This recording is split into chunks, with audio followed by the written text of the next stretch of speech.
In the vast silence of China's forgotten valleys, something stirs beneath the soil, older than the Great Wall, deeper than any scroll can tell. For millennia, secrets have been carved into jade, buried in imperial tombs, and whispered through the winding corridors of abandoned temples. They speak of ancient machines that defy explanation, of pyramids that predate recorded history, of emperors who may have walked the line between myth and something far more terrifying. How did craftsmen thousands of years ago create tools with microscopic precision? Why do ancient texts describe flying dragons, not as symbols, but as events? And what lies hidden in chambers so dangerous to enter, even modern governments have sealed them shut? This isn't just history, it's a map of questions we were never meant to answer. So sit back, relax, and let's dive into the shadows of one of the world's oldest civilizations, where fact and legend are inseparable, and every stone hides a secret waiting to be unearthed. Beneath a mound of earth in the heart of Shanxi province lies one of the most enigmatic structures in all of China, an unassuming rise in the landscape known as Mount Li. To the casual eye, it appears to be nothing more than a hill, shaped by time and erosion. But beneath its quiet surface, sealed for over 2,000 years, rests the mausoleum of China's first emperor, Qin Huang. The man who unified a fractured land, built the first Great Wall, and whose ambition extended beyond death itself. Discovered in the 1970s, the site has since yielded one of the most breathtaking finds in archaeological history, the Terracotta Army. Thousands of life-sized soldiers, each with distinct facial features, armor, and weapons, frozen in silence as they stand guard in orderly ranks. Horses, chariots, archers, all sculpted with uncanny realism, guard the path to something far more elusive, the central tomb chamber of the emperor himself. That chamber, however, remains untouched. No archaeologist has ever entered it. No probe has pierced its sealed interior. The Chinese government, citing concerns over preservation and safety, has declined all excavation efforts of the core burial mound, and so it stands, sealed in mystery, a monument to power and secrecy. What lies inside? Ancient records from the historian Sima Qian, writing about a century after the emperor's death, provide tantalizing clues. He describes a vast underground palace, with ceilings studded with pearls to mimic the stars, and rivers of flowing mercury representing the Yangtze, Yellow, and other great waterways of China. The tomb, he claims, was designed to be an eternal empire, a mirror of the world above, meant to house Qin Huang in immortal splendor. Modern science has given us reason to believe some of these claims may not be pure myth. Soil samples taken around the burial mound have revealed unusually high levels of mercury, far beyond what would be expected from natural sources. Could there truly be liquid mercury coursing through artificial rivers beneath the earth? And if so, was it simply symbolic, or does it serve some forgotten function? The mystery deepens when we consider the scale. Ground-penetrating radar surveys have detected complex subterranean structures beneath the mound, chambers, walls, possibly even staircases and hidden corridors. Some researchers believe the entire complex may be several times larger than initially thought, containing rooms yet to be mapped, their contents unknown. There are stories, whispers on the edge of accepted history, that suggest the tomb may hold more than riches. Some fringe theories, though unproven, speak of strange artifacts buried alongside the emperor. Devices of unknown purpose, maps of stars not visible to the naked eye, even references in obscure texts to mechanical traps set to protect the emperor's rest. What could these traps be? Mere symbolic deterrents?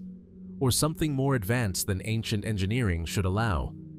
The fear of destroying what cannot be replaced looms large. If the chamber is opened, can it be done without compromising its contents? The Terracotta army, despite its grandeur, was discovered in damaged fragments and had to be painstakingly reconstructed. Would the same fate await whatever lies inside the tomb? Perhaps that is why, even now, the heart of the mausoleum remains untouched, a deliberate choice to preserve the enigma, at least for now. It is an act of restraint rare in archaeology, where the pressure to unveil often outweighs the patience to wait. But questions persist. Why build such an elaborate underground world only to hide it forever? Was it truly for the emperor's soul, as tradition claims? Or was it to conceal something else, something that was never meant to be seen again? As the earth settles undisturbed, and the mercury vapors, if they exist, continue to drift in darkness, the secrets of Huang remain beyond our grasp. We are left only with speculation, fragments of text, and the chilling knowledge that the most powerful man in ancient China may still lie in state beneath our feet, untouched, unobserved, and possibly not alone. Perhaps one day, when technology allows us to peer safely inside without risk, the silence will be broken. Until then, the tomb waits. And so do we. What secrets sleep behind the walls of earth and stone? And what price must we pay to uncover them? Just beyond the outskirts of Xi'an, beneath a veil of dusty red soil, rows upon rows of silent figures stand in eternal formation. Their faces are calm, their posture resolute. Time has not softened their presence, nor diminished the eerie sense of purpose they radiate. These are not mere statues, they are guardians.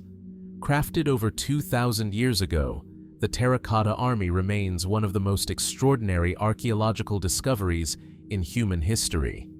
And yet, for all their grandeur, we still do not fully understand why they were made, or how. The year was 1974. Local farmers, digging a well during a period of drought, struck upon what they believed to be pottery fragments. What emerged over the following months would stun the world. A vast subterranean complex filled with life-sized warriors, horses, archers, and chariots. Each sculpted in clay, each distinct. As if modeled after real people, frozen in the act of marching, guarding, waiting. They were created, historians agree, to protect the tomb of Huang, the first emperor of a unified China. But the scale of the army defies comprehension. Over 8,000 soldiers have been uncovered across 3 main pits, with estimates suggesting thousands more remain hidden. Their armor and hairstyles vary by rank and region, suggesting an attention to realism far beyond what funerary art typically requires. Some believe these figures were modeled after actual members of the imperial army. Others suggest they may represent something more symbolic, or something still unknown. How were they made? Archaeological evidence shows that artisans used modular construction techniques, torsos, legs, and arms cast from molds and then customized with clay to give each soldier a unique identity. This level of mass production, paired with individual artistry, was unprecedented for its time. Did this reflect the emperor's obsession with control? Or could it indicate a deeper system of organization, perhaps one inherited from an earlier, undocumented civilization? Intriguingly, no written records have been found that describe the army's creation. A project of this magnitude, requiring tens of thousands of workers, vast logistical coordination, and decades of effort, left behind no contemporary accounts. Why? Some historians speculate that secrecy was paramount. After all, the emperor was consumed with the idea of immortality. Could it be that the army was meant to serve him not just in the afterlife, but to guard something more sacred, more dangerous? If so, what? There are those who believe the Terracotta army was not simply a funerary offering, but a kind of encoded message, a map, a warning. Certain alignments within the pits have been shown to mirror constellations. Others note that the positioning of the warriors may correspond to known military strategies from ancient Chinese warfare manuals. Is it possible that Qin Shi Huang intended these figures to serve as a model for something far greater? A cosmic battlefield, perhaps, or a representation of divine order? The materials used also raise questions. The warriors once bore weapons, bronze swords, spears, and arrowheads, many of which were found to be remarkably well preserved. Some blades still glint, resistant to corrosion despite being buried for over 2 millennia. This led researchers to wonder, were these weapons coated with a protective layer far ahead of their time? Early theories suggested the presence of chromium, a modern anti-rust coating, but later studies cast doubt on that. Still, the question lingers. How did such technology exist in the 3rd century BCE? Then there is the question of their faces. Each warrior has a unique expression, some serene, others stern. Cheekbones, chins, eyelids, all vary in subtle ways. Could this be evidence that real individuals were used as models? Or does it reflect an ancient understanding of identity, individuality, and memory? Some even speculate these were more than mere sculptures, that they were intended to house spirits or serve as vessels in rituals now long forgotten. And what of the unexcavated pits? Ground-penetrating radar and remote imaging suggest additional vaults still lie beneath the soil, undisturbed. What might they contain? More soldiers? Exotic beasts sculpted in stone? Strange artifacts with no known function? Or perhaps a secret chamber, a command center for this silent army, lost to time? There are legends, persistent and strange, that hint at deeper truths. Stories of otherworldly beings visiting ancient emperors, teaching them how to conquer not just lands, but death itself. These tales were dismissed for centuries as folklore. Yet, as our understanding of ancient engineering deepens, and as anomalies continue to emerge from the soil, the line between myth and possibility begins to blur. We do not know if the Terracotta army was built as a symbol of power, a spiritual force, or a practical protection against forces seen and unseen. We do not know if its creation was born purely of ambition or of fear. But as the quiet faces of clay stare across the centuries, as their shadows stretch across stone corridors untouched by sunlight, we are left to wonder, what were they guarding, and who or what were they waiting for? Tucked away in the fertile plains of Sichuan province, far from the political heart of ancient China, lies a place that challenges everything we thought we knew about early Chinese civilization. Beneath the quiet landscape near the city of Guanghan, archaeologists uncovered something that did not match the familiar story of dynasties and empires. Instead, they found a mystery, buried deep in the earth, wrapped in ash and silence. The remnants of a culture so strange, so visually arresting, that it seemed almost otherworldly. This is Sanxingdui. The first clues emerged by chance in the late 1920s when a farmer digging an irrigation ditch unearthed fragments of jade and stone. But it wasn't until the 1980s that the scale of the discovery became clear. 2 massive pits were excavated, revealing hundreds of ritual objects, masks, statues, ceremonial blades, and sacred trees, crafted with astonishing skill and made of materials never before seen in this region. The objects were unlike anything found in the rest of ancient China. And the deeper archaeologists dug, the stranger the picture became. The faces. That's what first arrests the eye. Bronze masks with exaggerated features, wide, almond-shaped eyes that protrude impossibly far from the face, rising upward like antennae, elongated ears, angular jaws. Some wear serene expressions, others seem caught in a silent scream. One statue, towering at nearly 9 feet, depicts a human figure with massive hands extended, as if grasping something invisible. These are not the soft, rounded depictions of the Shang or Zhou dynasties. These figures are sharp, stylized, and haunting. Who made them? And more importantly, why? The Sanxingdui civilization, as it came to be known, has no written records, no tombs of kings, no palaces, no chronicles etched in stone. Yet their craftsmanship, working in bronze, gold, ivory, and jade, is among the finest of the ancient world. Dating back over 3,000 years to roughly 1200 BCE, the site predates many of the more famous Chinese relics, and yet it shows evidence of advanced metallurgy, artistic expression, and religious symbolism that suggest a complex, organized, and deeply spiritual society. But this society is not mentioned in any of the great Chinese historical texts.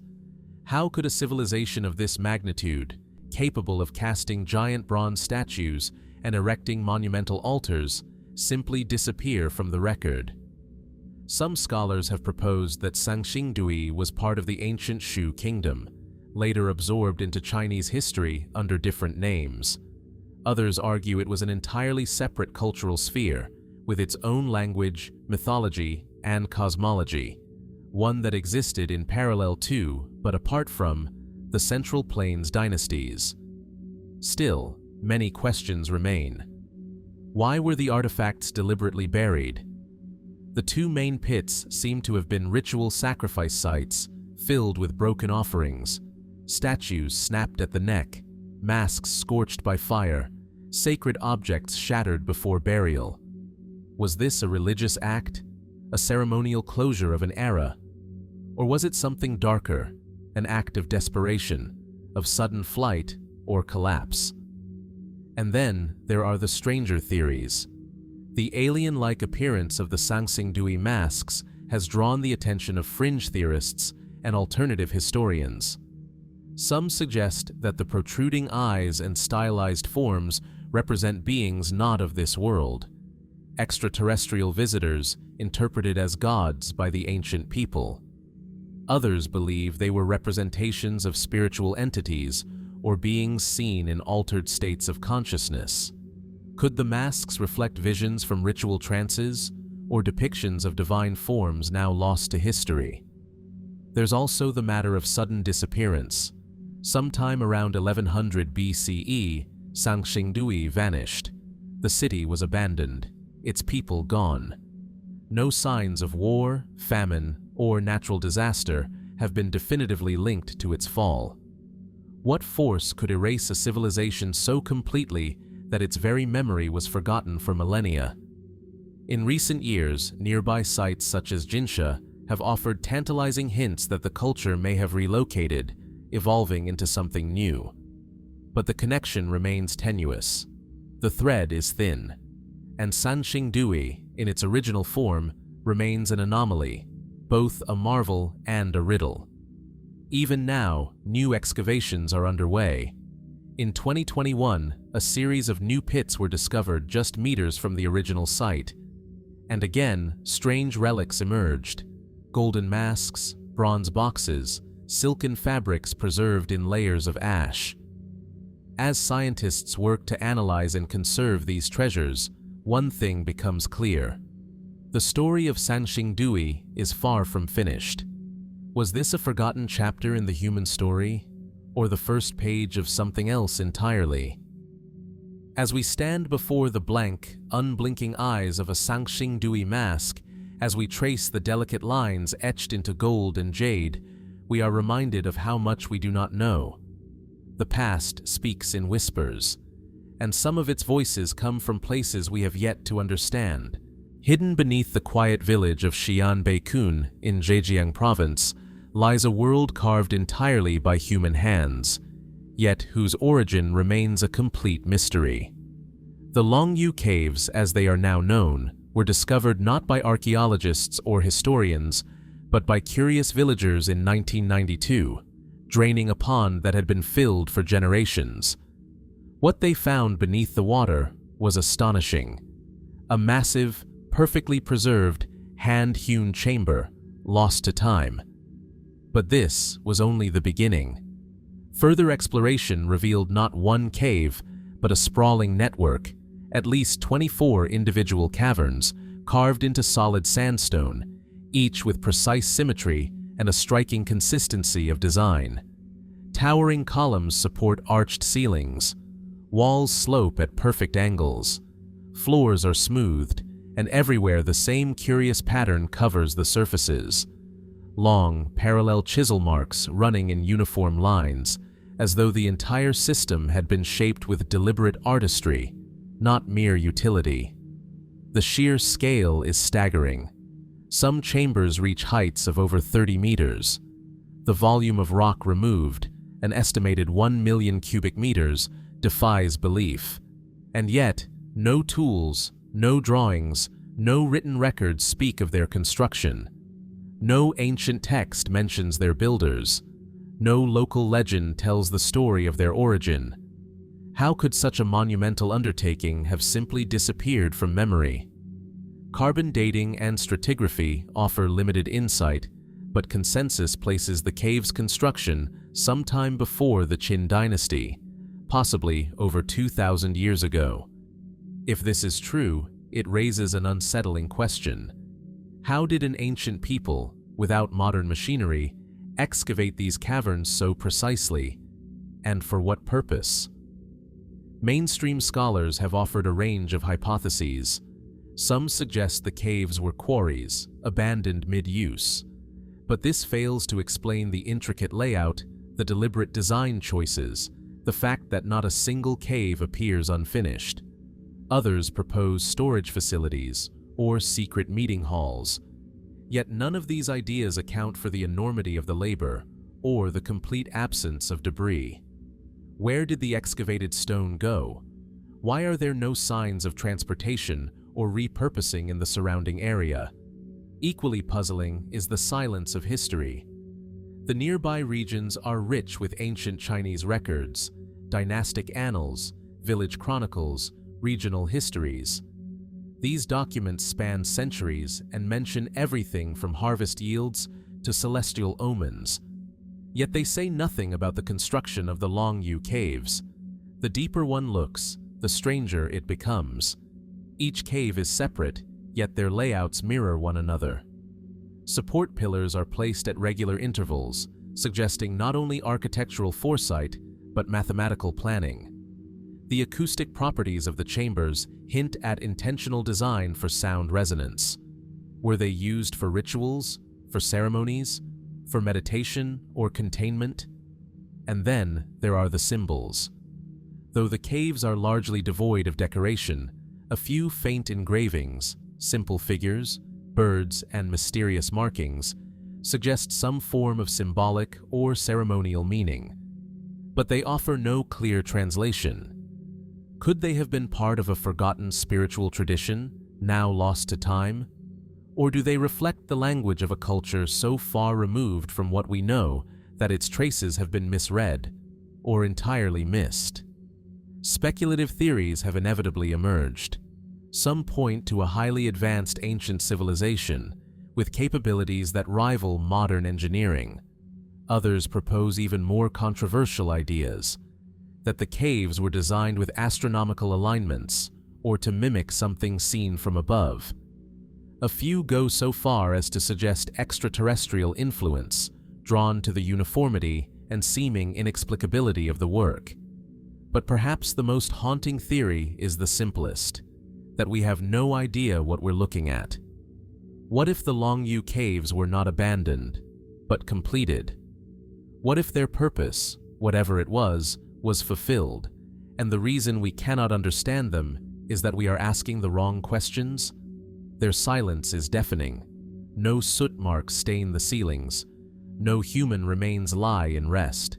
No tools, no scripts, no altars. Only space, empty, deliberate space, shaped with care and left untouched for millennia. To stand inside one of these caverns is to step into the unknown. The walls feel heavy with intent. The symmetry creates a sense of order, but the purpose remains elusive. There is beauty in their design, and something more, a quiet suggestion that these halls once meant something profound.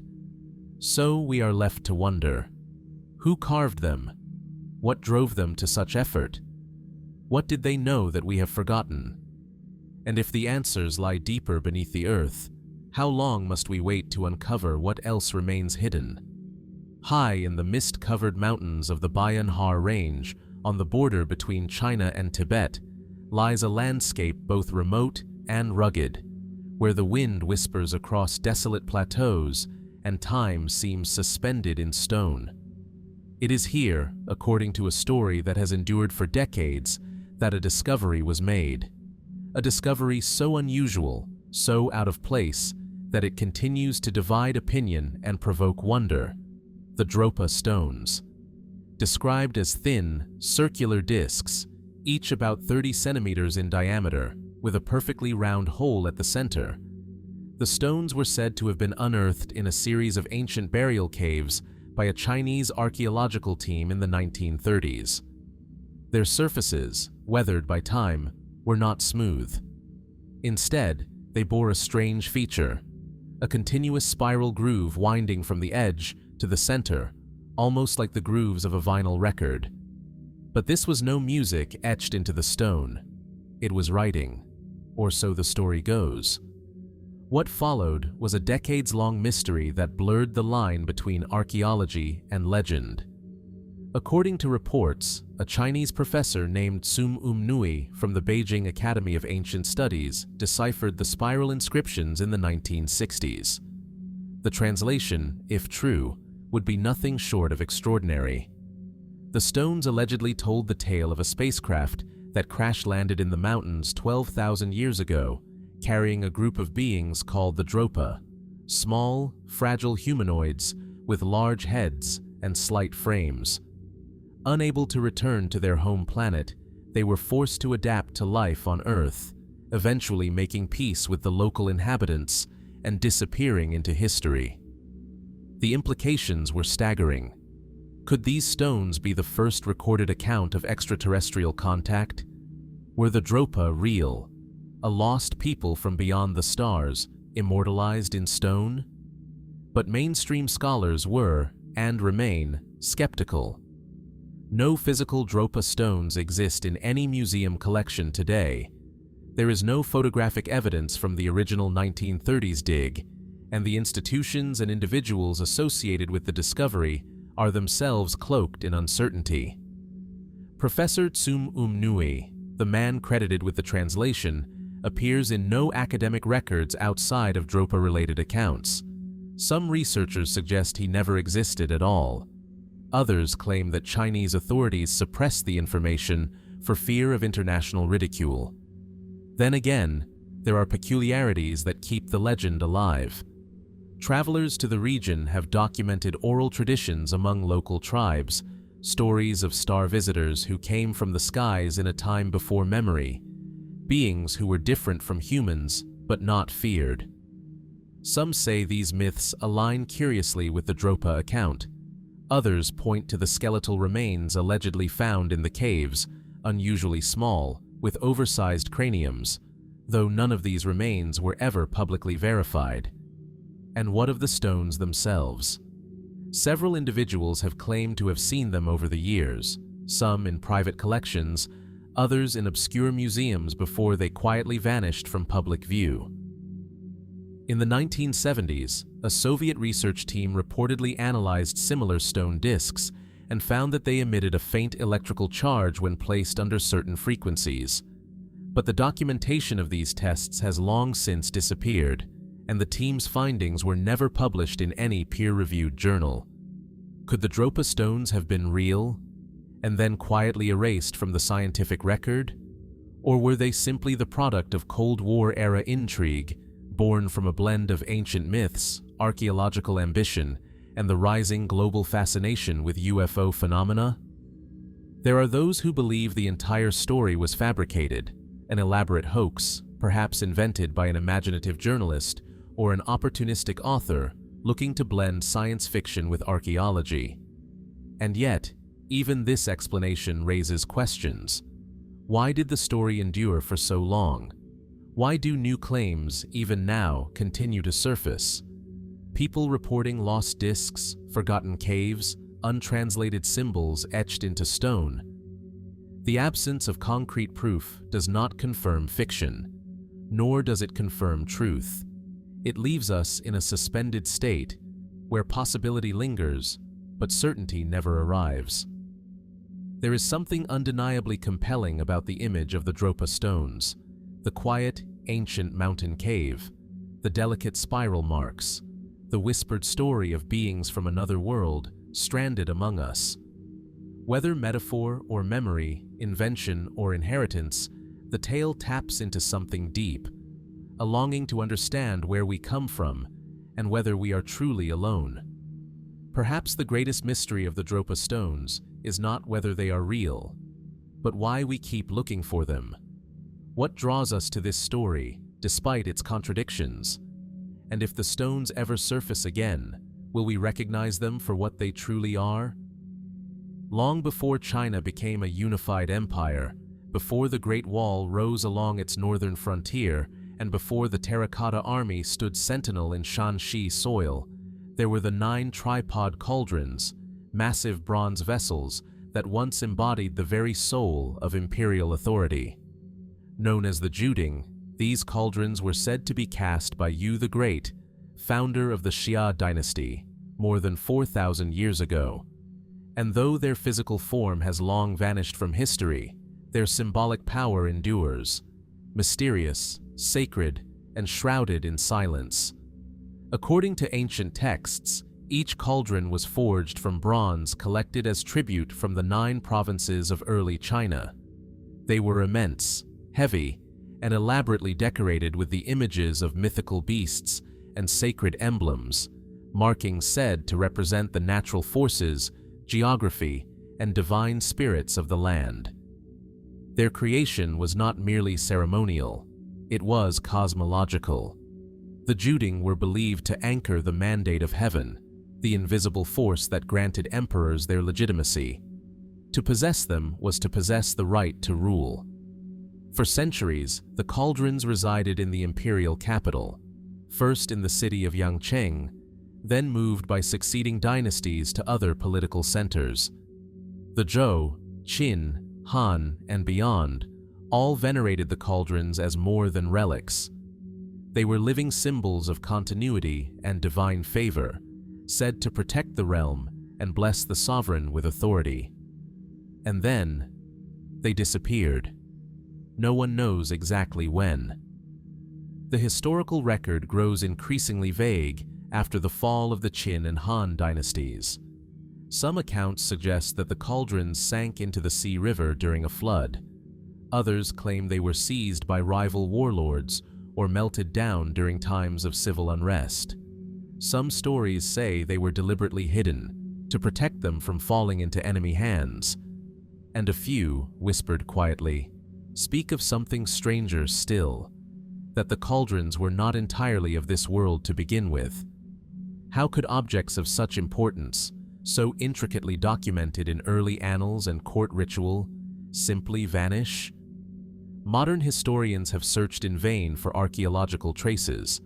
Despite extensive excavations in former capitals like Luoyang, Chang'an, and Kaifeng, no definitive remains of the Jiuding have been uncovered. Their enormous weight, some records claim each weighed several tons, should have left signs, foundation pits, broken fragments, storage platforms. Yet, there is nothing. Could they have been deliberately destroyed? During the warring periods that tore ancient China apart, many symbols of previous regimes were targeted and erased. But even in chaos, such destruction would have been recorded, or at least rumored. The absence of detail is striking, almost as if the disappearance was meant to be forgotten. And still, their legend lives on. In Taoist and Confucian texts, the cauldrons are spoken of as talismans of balance and harmony.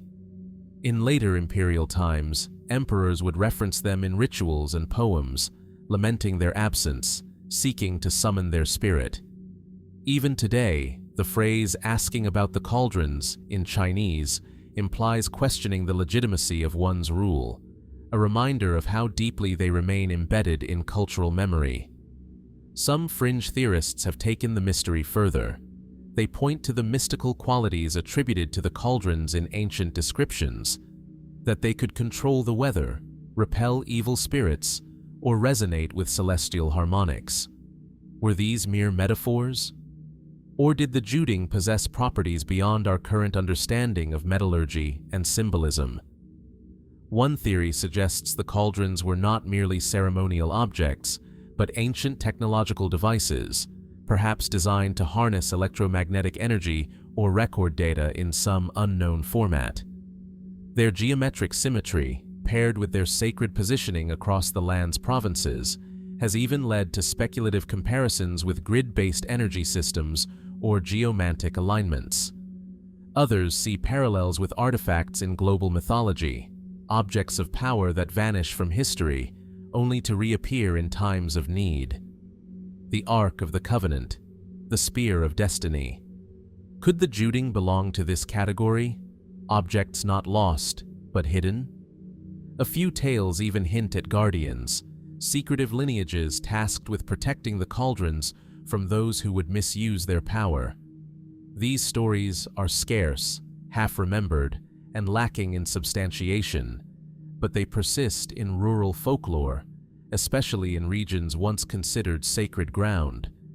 And so, the Jiuding remain where they have always been, suspended between legend and reality, between bronze and myth.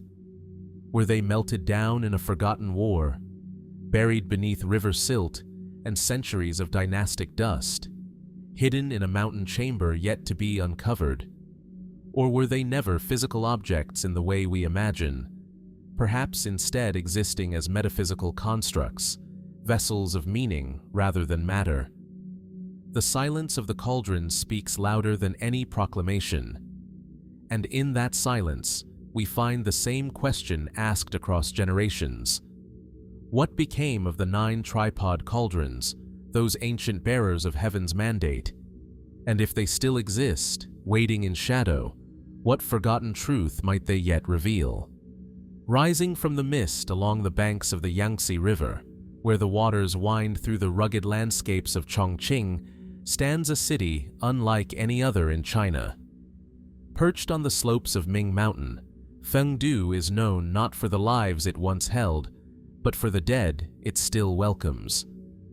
With weather-worn statues of demons, ornate temples to underworld deities, and gateways carved with cryptic inscriptions, Fengdu has long been called the Ghost City, a place where, according to legend, the boundary between the living and the afterlife grows thin.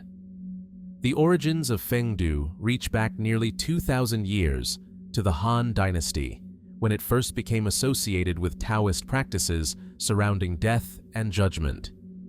Over the centuries, it grew into a complex spiritual landscape, a blend of Taoist, Buddhist, and folk traditions, all centered on a single idea: that this mountain town is the gateway to Diyu, the Chinese underworld. As you ascend its steep paths, you pass through a sequence of symbolic thresholds. The first is the Gate of Hell, where the souls of the dead are said to gather. Beyond it lies the Bridge of Helplessness, a narrow stone span where spirits are judged by underworld officials. Here, a soul's balance of good and evil is tested. The innocent cross safely, the guilty fall. Further up, you arrive at the Palace of the King of Hell. Intricate carvings depict grotesque tortures, flaming pits, and monstrous wardens. Statues of Yama, the ruler of the underworld, tower above the visitors. Each hall, each corridor, is a vision of the afterlife meant to instruct, to warn, and perhaps, to prepare. But is this merely myth made visible? A physical allegory meant to scare the living into moral obedience? Or is there something older, deeper, hidden beneath the theatrics of religious symbolism? The architecture of Fengdu is remarkably unique. The entire city is laid out according to precise geomantic principles, alignments of mountain, river, and structure believed to channel energy between worlds. Some researchers have noted that these spatial arrangements mirror diagrams found in ancient funerary texts, including the classic of mountains and seas, which maps the geography of mythological realms. Is it possible that Fengdu was not just inspired by visions of the underworld, but modeled upon them? Local legends speak of two reclusive sages, Yin Changsheng and Wang Fangping, who lived on the mountain during the Eastern Han Dynasty. It's said that they practiced esoteric Taoist alchemy, seeking immortality, and eventually became deified as underworld judges. Their names, when combined, form the word Yinwang, meaning king of the underworld. Did these historical figures become myth over time? Or were they part of a tradition far older, one that predates organized religion, a ritual knowledge passed down from a forgotten era? The city's atmosphere is heavy with contradiction. It is both a place of pilgrimage and of fear, of playful displays and ominous warnings. Visitors pass through gates shaped like demon mouths, walk among statues frozen in contorted expressions of suffering, and yet also encounter shrines lit by lanterns, surrounded by the scent of incense and soft chanting. The experience is theatrical, but it doesn't feel artificial. It feels ancient. And then there is the question of what lies below. Parts of the original ghost city were submerged beneath the rising waters of the Yangtze after the construction of the Three Gorges Dam. Much of Fengdu was relocated to higher ground, but the older structures, the lower levels, now sit beneath the surface, inaccessible and unseen. What might have been lost there? What forgotten shrines, sealed chambers, or inscriptions were drowned before they could be studied? Some speculate that the original site may have contained records or relics dating to pre-Han periods, perhaps even to times before the written word.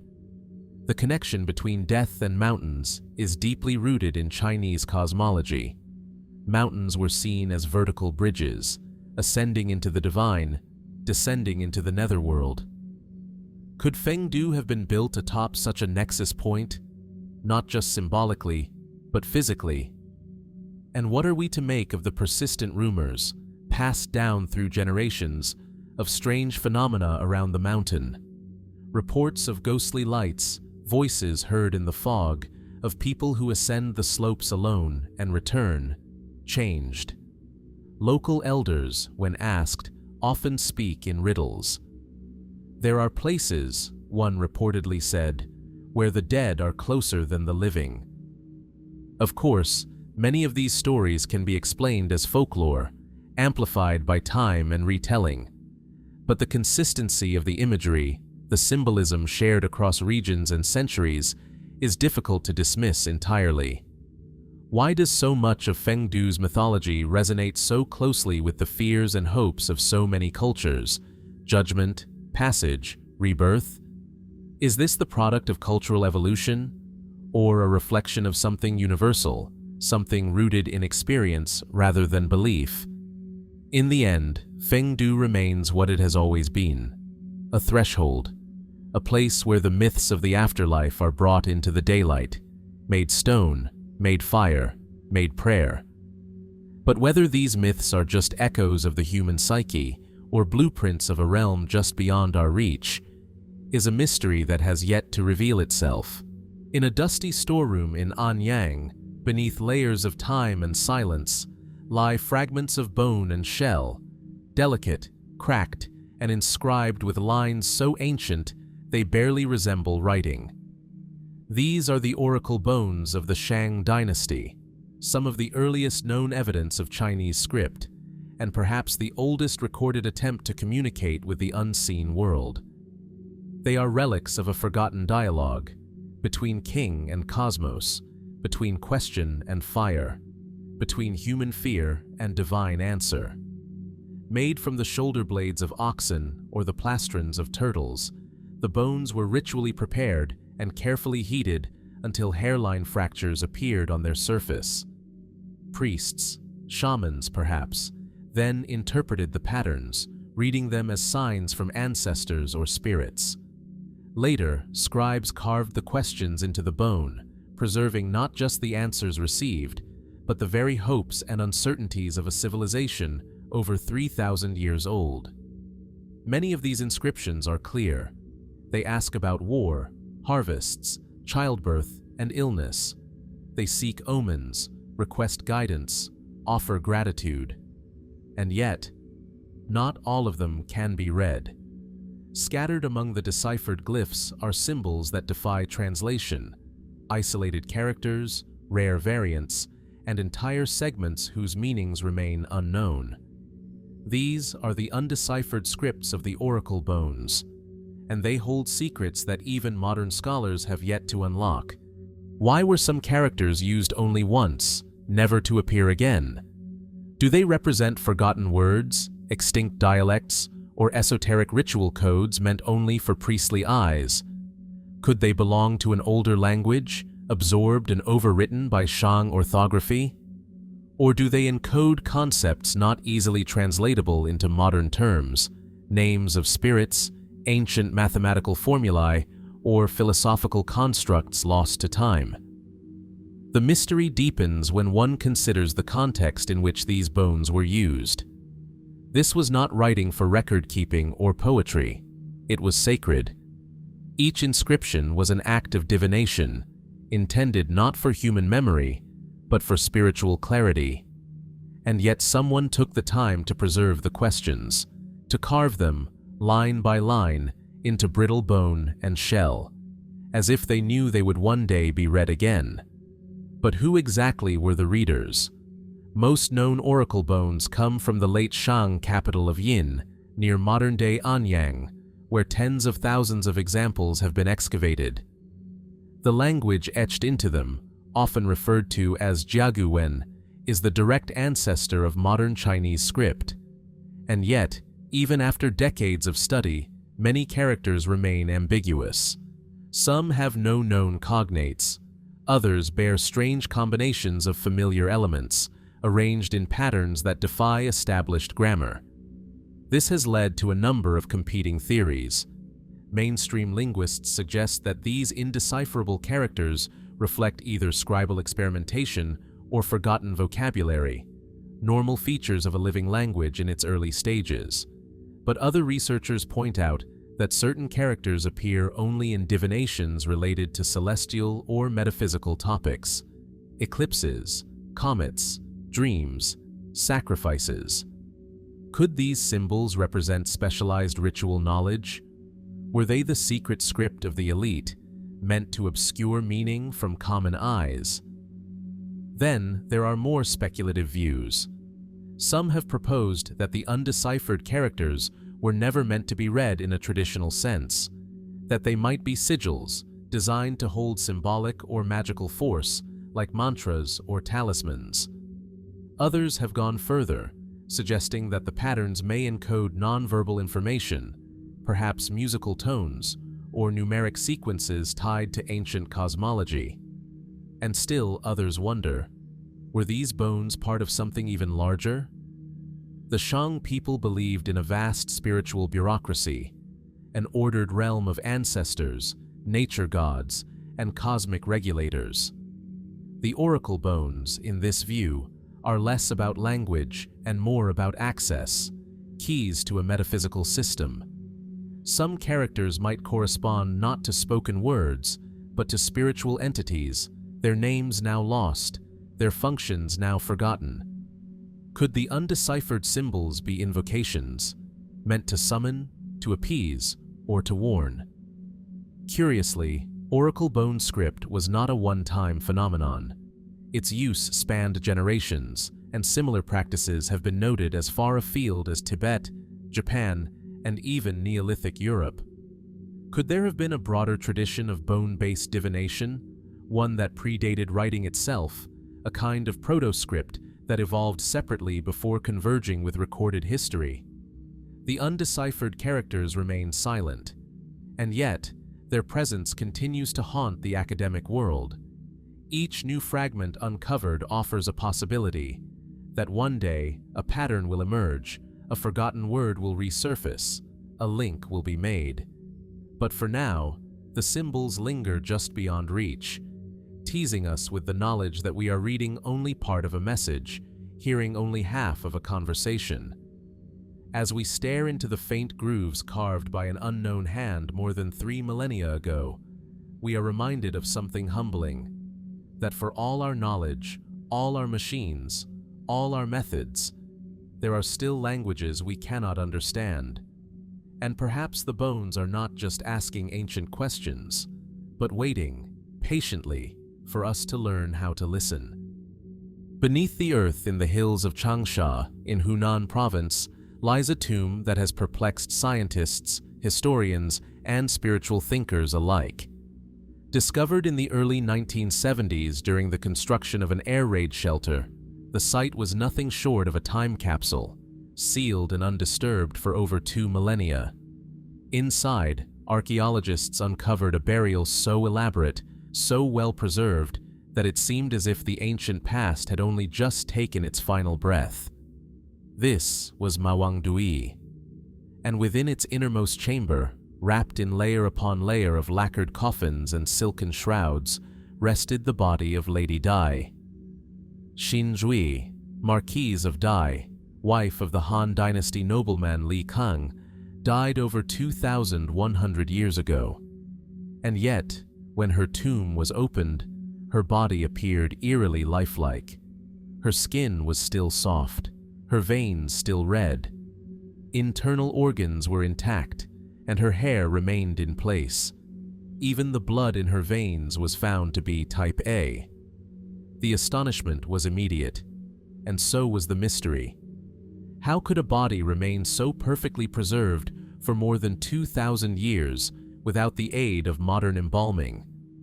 What techniques were used, and who possessed this knowledge in an era when even the Romans were only beginning to refine the basics of anatomy? Her body had been placed within a nested sequence of coffins, each meticulously painted and sealed with layers of clay and charcoal. The environment inside the tomb was oxygen-deprived, sealed so tightly that bacteria could not survive. But that alone could not explain the extraordinary state of preservation. Most perplexing of all was the discovery of a mysterious liquid surrounding her corpse. Pale yellow in color, slightly acidic in composition, it did not match any known embalming fluids, ancient or modern. Its precise formula remains unidentified to this day.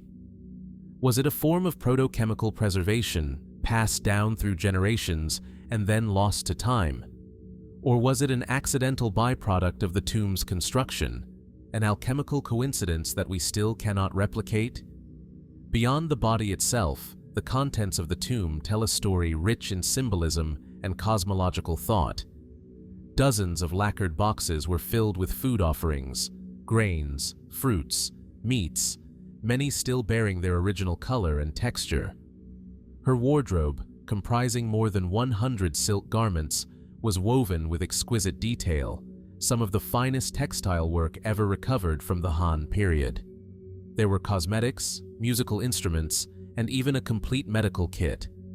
And then there was the silk banner, found laid atop the innermost coffin, an object of unmatched artistry and spiritual significance. The banner, nearly 2 meters in length, depicts a journey from the world of the living to the afterlife. At the bottom, mourners gather around Lady Dai's deathbed. In the middle, celestial beings and divine animals guide her soul upward. At the top, she is welcomed into a heavenly realm, presided over by abstract cosmic forces. The composition is as much a cosmological map as it is a religious icon, a visual theology of death and rebirth. What did Lady Dai believe about the afterlife? Did she anticipate being preserved? Was the tomb meant as a literal gateway to a spiritual realm, with the body serving as a vessel for resurrection or cosmic transformation? And more importantly, who designed it? No single text from the Han era describes such a procedure in full.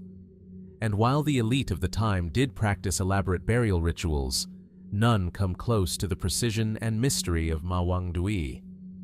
Were these customs part of a short-lived spiritual movement, a lost sect? Or was this tomb the work of an elite class of mortuary specialists, masters of forgotten knowledge, combining science, ritual, and belief in ways that blur the lines between medicine and magic?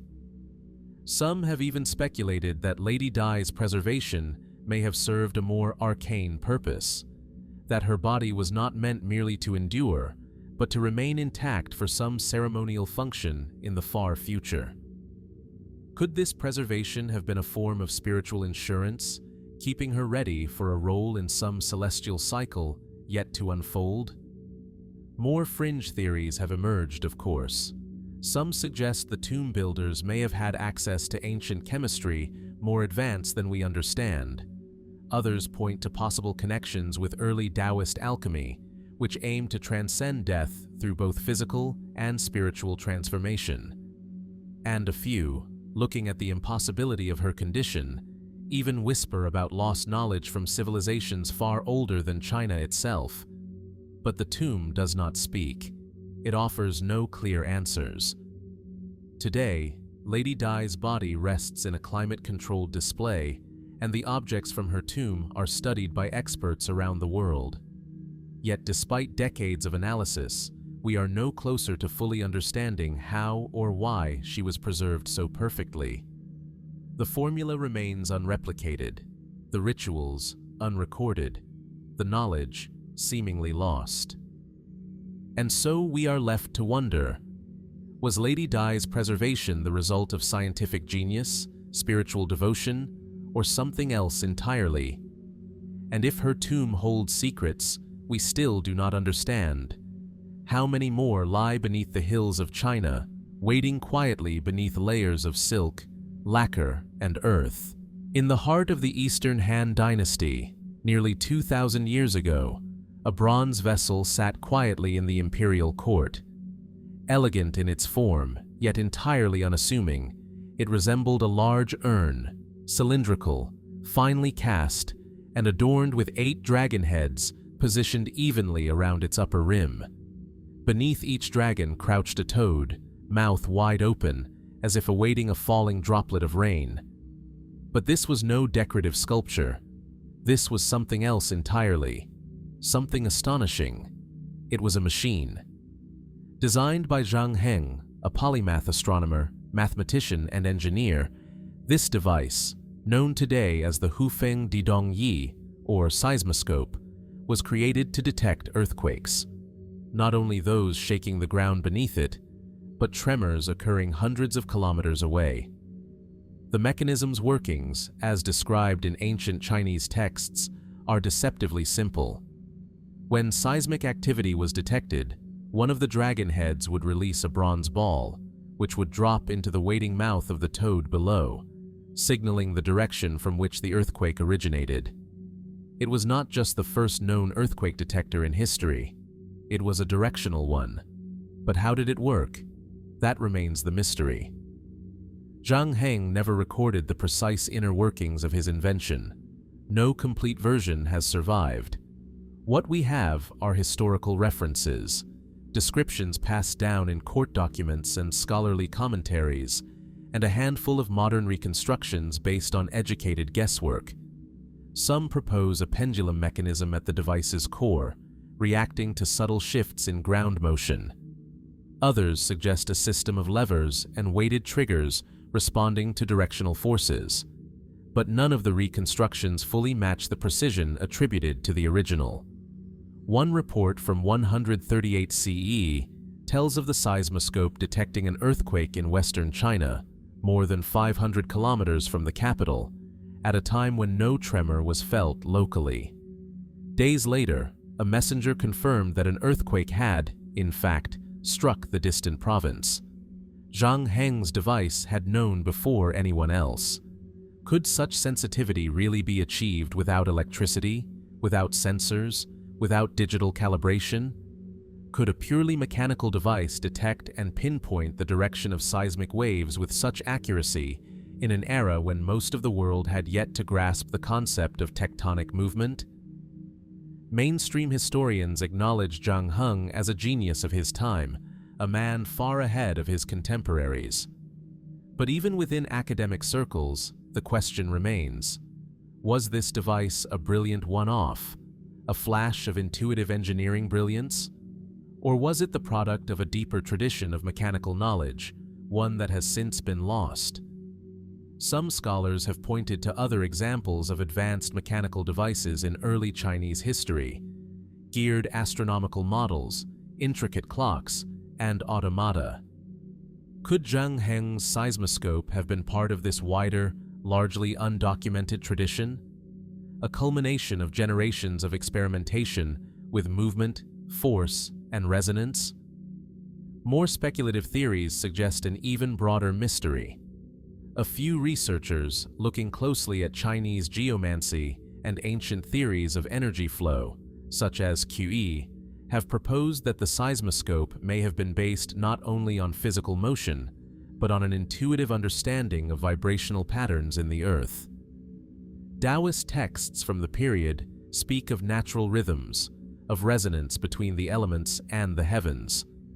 Could Zhang Heng have found a way to combine philosophy and engineering, melding spiritual models of energy with physical systems?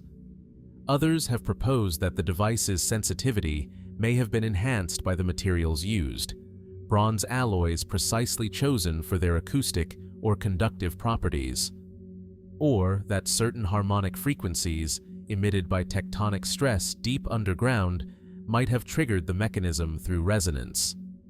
And then there are those who raise the question, quietly, cautiously, of whether Zhang Heng's inspiration came entirely from this world. After all, where did the idea for such a device come from? There are no similar technologies described in Greek, Roman, or Babylonian sources. No earlier prototypes found in excavations. The concept appears in China, fully formed. Was it an invention born purely of intellect and observation? Or was it inherited, handed down from an older source, now vanished from historical record? In the centuries following Zhang Heng's death, Chinese engineering would continue to flourish, but no device matching the capabilities of his seismoscope would appear again until modern times. Why was the technology not preserved, replicated, or expanded upon? Perhaps the knowledge died with him, or perhaps it was hidden, stored away by those who understood the implications. Today, replicas of the seismoscope sit in museums, elegant reconstructions based on limited knowledge. They are beautiful, but they are silent. None function with the precision attributed to the original. The secret, it seems, has slipped through our fingers. And so, we are left with a bronze vessel, 8 dragons, and the echo of a falling ball.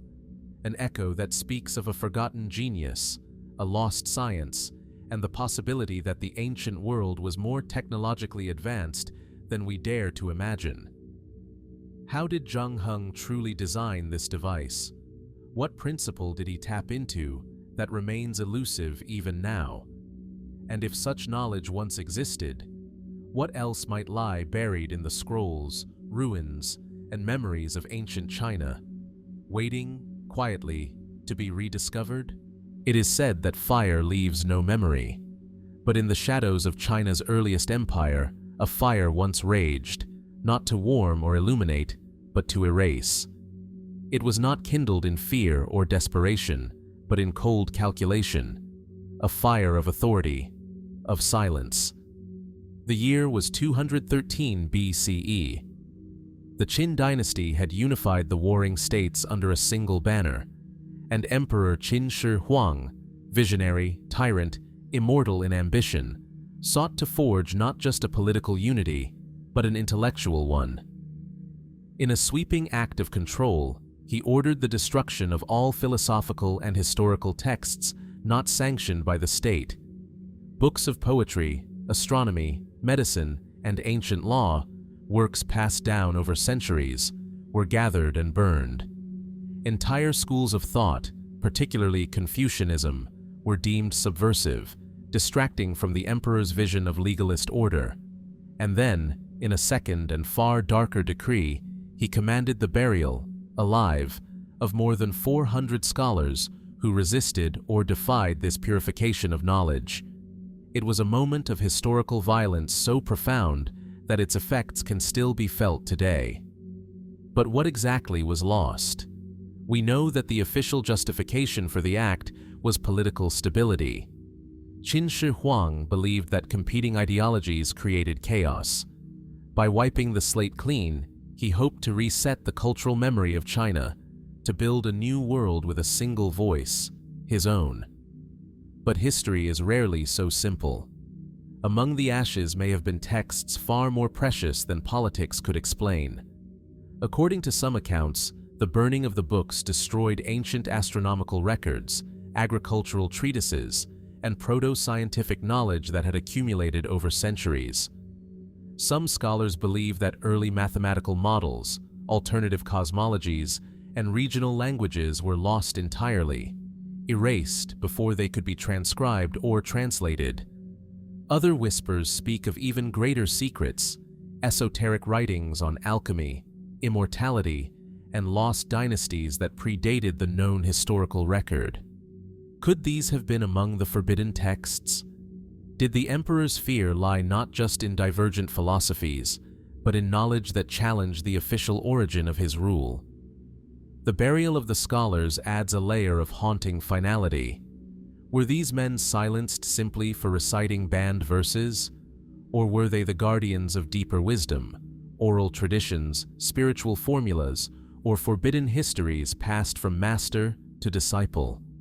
And if so, did their deaths mark not just the end of debate, but the extinction of knowledge that had never been written down at all? Some researchers have speculated that not all texts were destroyed, that secret libraries may have survived in hidden corners of the empire. The famed tomb of Huang, still unopened to this day, is rumored to contain vast archives sealed along with its rivers of mercury and model cities.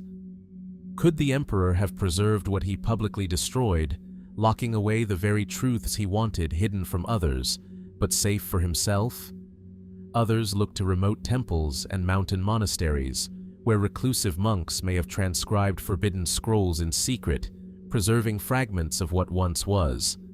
Even today, ancient texts occasionally resurface, copies of works once thought lost forever, buried in caves or forgotten caches.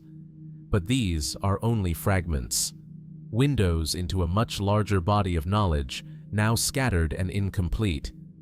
The true tragedy is that we cannot measure what was lost. What philosophies might have offered alternative paths to science, medicine, or ethics? What myths and oral histories, now silenced, might have shifted our understanding of Chinese origins?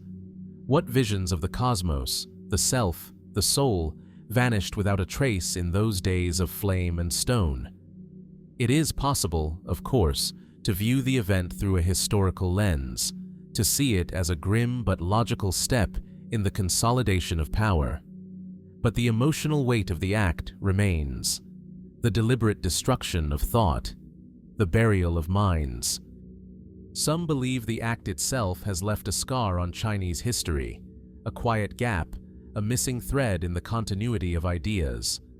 Others see it as the beginning of an enduring tension between order and expression, between the state and the philosopher, between silence and truth. And perhaps the most haunting question of all is this: did the emperor destroy something that we were never meant to find again? Or did he simply delay its rediscovery, leaving behind clues, hidden, scattered, waiting for a time when they might be understood? In the embers of the past, what knowledge still glows, dim, forgotten, yet unextinguished? And if we listen carefully enough, can we still hear the voices of the scholars beneath the earth, whispering truths the fire could not consume? Beyond the eastern seas of ancient China, far past the reach of maps and mortal understanding, lies a realm whispered of in scrolls and stories, a floating paradise known as Penglai. Said to shimmer above the waves like a mirage, this mythical island was described not as mere land, but as a hidden sanctuary of the Immortals, a place where trees bore jewels instead of fruit, where palaces of gold rose from clouds, and where death had no dominion. In classical Chinese mythology, Penglai was not alone. It was one of 5 sacred islands said to drift in the Bohai Sea, tethered to the seabed by great mythical turtles to keep them from floating away. But Penglai stood apart. It was the most radiant, the most revered, a celestial retreat where sages practiced the arts of eternal life, where magical herbs grew wild, and where time itself was said to flow differently.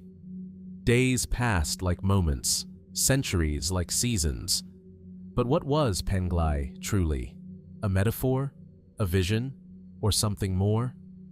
The earliest accounts come from the Shanhai Jing, the classic of mountains and seas, a compendium of geography and myth compiled as early as the 4th century BCE. Later texts, especially during the Han Dynasty, elaborated on the legend. Immortals known as the Xian were said to reside there, beings who had transcended the physical world through meditation, alchemy, and divine favor. It was a place beyond suffering, beyond corruption, a divine utopia where wisdom and nature existed in perfect harmony. These stories were not dismissed as fantasy. They were taken seriously, so seriously in fact that emperors sent ships in search of it. Qin Huang, the same ruler who unified China and ordered the burning of books and burial of scholars, was obsessed with the quest for immortality. Around 219 BCE, he dispatched envoys, including the famed alchemist Xu Fu, to sail east in search of Penglai. Their mission, to find the elixir of life, said to be guarded by the island's immortal inhabitants. Xu Fu reportedly set sail with ships full of craftsmen, young boys and girls, and offerings to appease the island's spirits. He never returned. What happened to Xu Fu is still debated. Some believe he found the island and chose never to come back. Others claim he reached the shores of Japan, bringing Chinese knowledge and culture with him, an idea that surfaces in both Chinese and Japanese historical folklore. But the fact remains, the island was never officially found. Or was it? Over the centuries, travelers and mystics continued to report sightings of strange islands that appeared and vanished in the sea mist. Sailors spoke of luminous mountains rising from the waves, only to disappear upon approach. Was this simply an effect of atmospheric refraction, a mirage known today as a fata morgana, or something else? Some scholars suggest that Penglai may have been inspired by real islands, possibly the Shandong Peninsula, or parts of the Ryukyu Islands, cloaked in distance and myth. Others believe it represents an inner world, a symbolic geography of the soul, where immortality is not physical, but spiritual. In Taoist thought, the journey to Penglai could be read as the path to enlightenment, the ultimate withdrawal from worldly desire and entry into cosmic unity. But alternative theories persist. Some suggest that Penglai is not mythical, but metaphysical, that it exists in a different dimension, one accessible only through altered states of consciousness, or through the mastery of ancient spiritual techniques long forgotten. Was it a portal? A fold in the natural order, accessible only to those who had attained a higher vibrational state? Is this why so many emperors failed to reach it? Because they sought it by ship and compass, rather than through the deeper journey inward? Other more speculative voices ask if Penglai may have been a memory of an earlier civilization, one that predated written history and existed offshore, perhaps now submerged beneath rising seas. The descriptions of radiant palaces, technologies of eternal life, and divine beings may have encoded memories of a lost world, half-remembered, mythologized, and passed down in the only language available: story. Even today, the myth endures. In the coastal town of Penglai, in Shandong Province, a famous mirage occasionally appears over the ocean, shadows of towers and hills flickering above the water. Tourists gather to witness the spectacle. Locals call it the Sea City Mirage. Some smile knowingly. Others wonder, is this simply light playing tricks on the eye? Or is the legend of Penglai still alive, flickering just beyond the horizon? Perhaps that's why the tale continues to fascinate. Penglai is not just a place, it's an idea. A symbol of what lies beyond reach, of the ultimate escape from suffering and decay. A world just over the edge of what we know, glimpsed but never grasped. Did such a place ever exist? Was it a real island, a lost civilization, a spiritual metaphor, or a combination of all three? And if Penglai still floats beyond the veil of the known, what might we find there, waiting in silence, unchanged by time? Beneath the modern city of Luoyang, one of China's ancient capitals, lies a hidden world of silence and stone. Here, under layers of soil and centuries of dust, sprawls a network of vast subterranean tombs, chambers carved with precision, painted with intricate murals, and arranged in ways that suggest far more than simple burial. Some resemble temples, others seem almost like residences for the dead. Together, they form what some have come to call Luoyang's underground city. At first glance, these tombs might appear as grand extensions of imperial funerary customs. After all, Luoyang served as the capital for multiple dynasties, including the Eastern Han, Wei, Jin, and Northern Song. But the deeper archaeologists dig, the stranger the picture becomes. The tombs are not uniform. Their layouts shift. Some extend far beyond the expected dimensions. Hidden corridors twist into darkness. Vaulted chambers rest beneath vaulted chambers, descending like an inverted pyramid. Entire mausoleums lie perfectly aligned along cardinal directions, while others curve subtly, following invisible geometries that no written record explains. The walls whisper stories. Frescoes show not just scenes of court life and religious iconography, but maps of constellations, abstract symbols, and strange hybrid creatures with no direct parallel in known mythology. In some chambers, the air seems to change, cooler, heavier, as if something remains. Time feels suspended. What was the purpose of these spaces? Who designed them? Many of the tombs date to the Eastern Han and Wei dynasties, yet some of the underground structures beneath Luoyang appear to predate even these. Older layers, beneath imperial vaults, suggest the possibility of reuse, new dynasties building upon older, forgotten foundations. This has led some scholars to ask, was there an even earlier city here, one that existed not on the surface, but below? Mainstream archaeology interprets the tombs as expressions of status, power, and afterlife belief. Indeed, ancient Chinese burial practices were deeply complex, reflecting a desire to continue existence beyond death. Tombs were built as homes for the deceased, complete with kitchens, storage rooms, and sometimes even restrooms, symbolic or otherwise. Inscriptions often invoke blessings, ancestral connections, and cosmic harmony. But Luoyang is different. Its density of subterranean tombs is unmatched anywhere else in China. And unlike the relatively isolated imperial tombs of other regions, here, entire districts seem to lie buried. Clusters of underground structures, linked by corridors or aligned in repeating patterns, suggest coordination on a grand scale. Some chambers are entirely unmarked. No names, no epigraphs. Just empty rooms, polished walls, and sealed doorways that lead to more questions. One tomb, discovered in 2011, revealed a series of interlocking rooms decorated with motifs rarely seen in Han art. The figures, slender, elongated, with featureless faces, stood in ritual poses, surrounding a central basin made of an unknown mineral. The layout did not match any known ritual structure. Scholars were divided. Was it ceremonial, astronomical, something else entirely? And then there are the legends. Local folklore has long spoken of hidden palaces beneath Luoyang, of tunnels connecting the ancient city to sacred mountains and distant temples. Old maps depict underground streets that do not correspond to modern layouts. Tales tell of monks, emperors, and hermits who vanished into the earth, seeking immortality or refuge from war. More fringe theories abound. Some suggest the underground city was part of a spiritual complex, a massive Taoist or pre-Taoist center devoted to celestial alignment and transformation of the soul.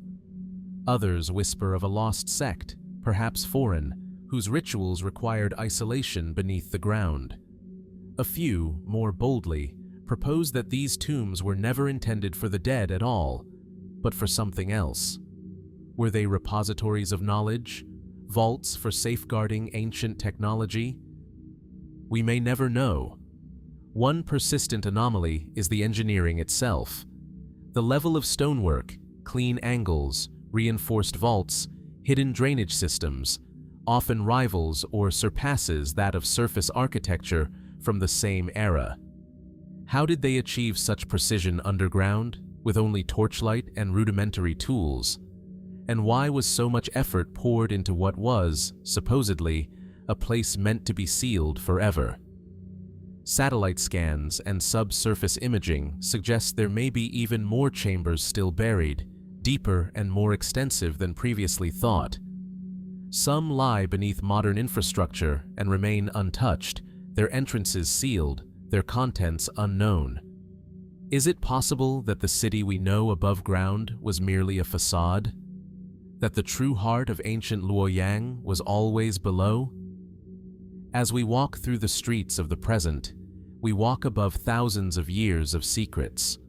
Rooms no one has entered, walls no one has read, chambers that may have been silent for millennia, yet still echo with meaning. What lies behind the sealed stone doors beneath Luoyang, and what memory of the past, untouched, unspoken, waits patiently in the dark to be found again? As we rise from the stone chambers of Luoyang's underground tombs, we emerge not into sunlight, but into starlight. Because just as the ancients looked downward to bury their dead in precision-cut vaults, they also looked upward, mapping the heavens with a detail and understanding that continues to astound modern science. Among the most remarkable artifacts of ancient Chinese astronomy is a series of star maps, some inscribed on silk, others painted on walls, and still others passed down in scrolls written over 2,000 years ago. Their purpose was not merely observational. These maps reflected something deeper, a belief that the movements of the heavens were intimately linked to the fate of the earth.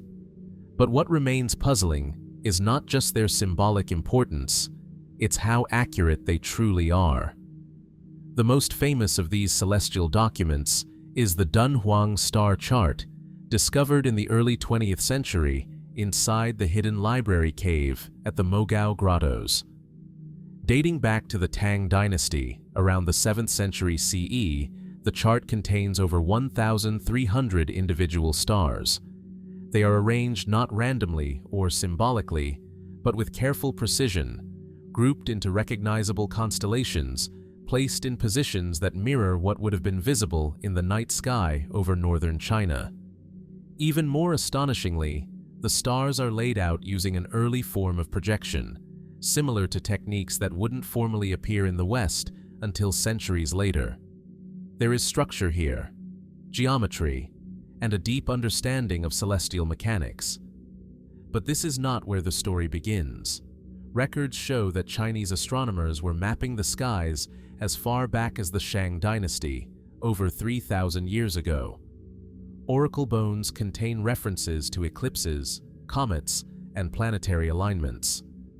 By the time of the Han Dynasty, systematic star catalogs were being compiled. Ancient texts like the Shiji and Book of Han describe a sky divided into regions, the 3 enclosures and 28 mansions, forming a celestial coordinate system that predates many similar systems elsewhere in the world. And the question naturally follows: how did they know so much? Without telescopes, without modern optics, how did early Chinese astronomers track thousands of stars, record their movements, and align them into accurate maps? Were these records passed down from an even earlier source?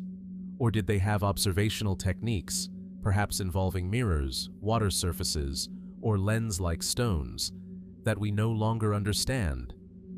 Mainstream historians credit centuries of careful skywatching, combined with mathematical rigor and imperial support. The Chinese court employed official astronomers whose duty it was to monitor the heavens. In a society where celestial omens could determine the legitimacy of a ruler, accuracy was paramount. But even this doesn't fully explain certain anomalies. Take, for example, the record of the guest star observed in 1054 CE. Chinese astronomers documented a bright object that appeared suddenly in the sky and remained visible for nearly 2 years. Today, we know it was a supernova, its remnants still visible as the Crab Nebula. The Chinese record of this event is among the most precise in the world, offering a detailed timeline of its appearance, behavior, and disappearance. No modern equipment, no digital sensors, just the trained human eye, and something more.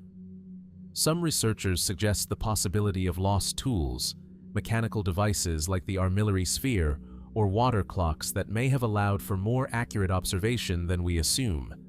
Others speculate that certain observations may have been passed down orally from prehistoric traditions, preserved through priest astronomers or shamanic lineages stretching far beyond recorded history. And then there are the more speculative voices. Could some of these star charts reflect a knowledge not just of what was seen, but of what was taught? Were the Chinese astronomers mapping not only what was above, but what they believed existed beyond? Sacred geometries, cosmic cycles, or patterns invisible to the eye? Some Taoist texts describe the stars as gates, each with spiritual significance, connected to the inner workings of the human body. Were the maps practical, spiritual, or both? More fringe theorists point to the uncanny similarity between star maps across unrelated civilizations. The constellations of Orion, the Pleiades, and Draco appear in multiple ancient cultures, often with similar stories and placements. Is this coincidence, cultural diffusion, or, as some suggest, evidence of a shared global understanding of the stars, one that may have originated from a common, forgotten source? Whatever their origin, the Chinese star maps remain among the most detailed ancient sky records ever discovered. Their accuracy is so high that modern astronomers have used them to study celestial changes over time, measuring how stars have shifted across centuries. And yet, mysteries remain. What information has been lost from these maps? Were their versions even older than the ones we now possess? Maps etched on wood, silk, or stone that have not survived? Did they encode knowledge that extended beyond astronomy, about time, fate, or the structure of the universe itself? Today, when we gaze at the stars, we use satellites and telescopes that orbit the Earth. But 2 millennia ago, in the darkness above Luoyang, Chang'an, or Dunhuang, others stood beneath the same sky, drawing silent lines between stars, capturing the language of the heavens with brush and ink. How much did they truly understand? And if we could read their maps, not just with science, but with the mindset they brought to the sky, what might they still have to teach us? From mountaintops veiled in mist to islands drifting on silver clouds, ancient Chinese mythology speaks of towers that rose not from stone or earth, but from the air itself.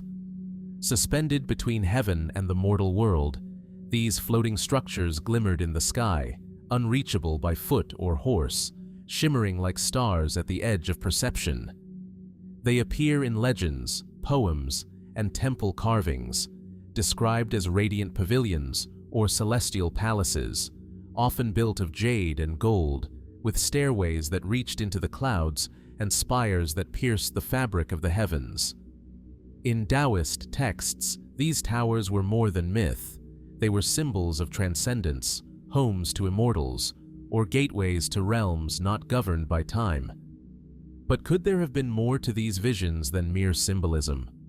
The first references to floating towers, or Fei Lo, can be traced back to the Warring States period and the early Han Dynasty. Descriptions vary.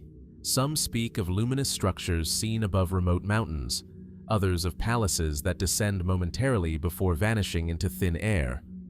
One early text tells of a tower of the Western Queen Mother appearing in the sky above Mount Kunlun, enveloped in a halo of light and accompanied by strange music no one could place. To the ancient Chinese mind, such visions were not hallucinations. They were considered signs, manifestations of divine favor, or warnings from the celestial bureaucracy.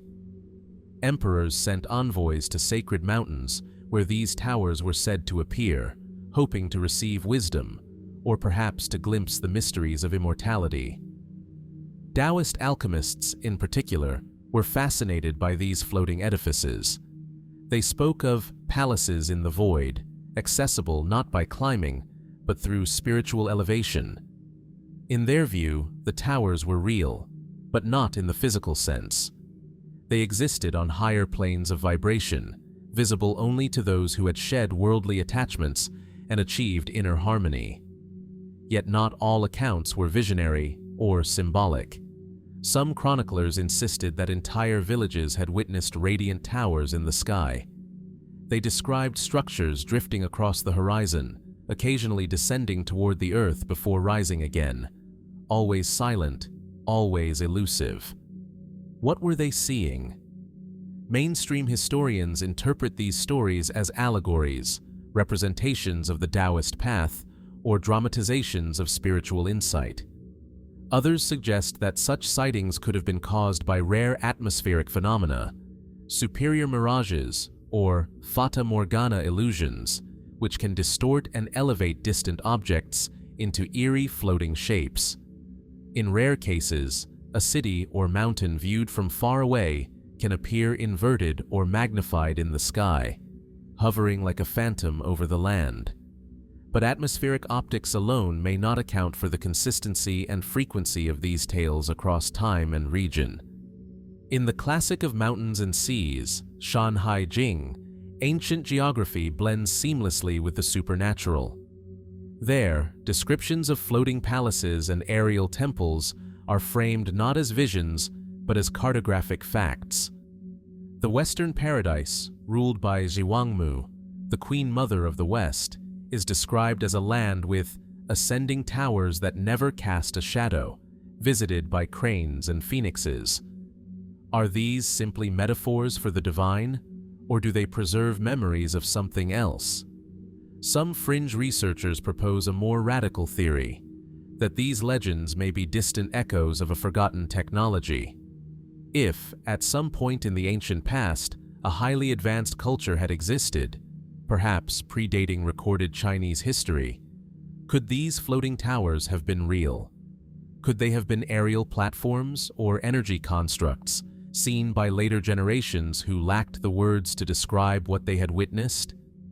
Of course, there is no hard evidence to support such claims, no ancient machines, no fragments of aerial architecture. And yet, the persistence of the motif, across dynasties, regions, and spiritual traditions, raises questions. Why do so many cultures, not only in China but worldwide, tell of floating structures? In India, vimanas. In Mesoamerica, sky temples. In China, Feilu. Different names, different details, but perhaps a shared memory of something once glimpsed in the skies. Modern Taoist temples sometimes replicate these motifs, building high towers crowned with spires and golden finials meant to echo the mythical architecture of the Immortals. In this way, the vision is preserved, not as literal truth, perhaps, but as spiritual aspiration. The tower becomes a symbol of ascent, of transcendence, of leaving behind the heaviness of the world. But what if there's more beneath the surface? Ancient Chinese astronomy often emphasized the link between earthly structures and celestial patterns. Cities and temples were laid out to mirror constellations, reflecting a belief in the unity of heaven and earth. Could the floating towers represent this same concept? Points where heaven drew near, where the barriers between dimensions thinned? And if so, is it possible that the ancient observers weren't inventing these stories, but recording rare, real experiences, moments where the ordinary sky opened up, revealing something extraordinary, however briefly? The floating towers of ancient Chinese mythology remain suspended between fact and fable, science and spirit. They rise in poems and scriptures, vanish in the blink of an eye, and leave behind nothing but awe. Were they illusions, symbols, echoes of a forgotten reality? Or are they still out there, gliding silently beyond the veil, waiting for another moment when the sky is just right, and the watchers below are willing to look up?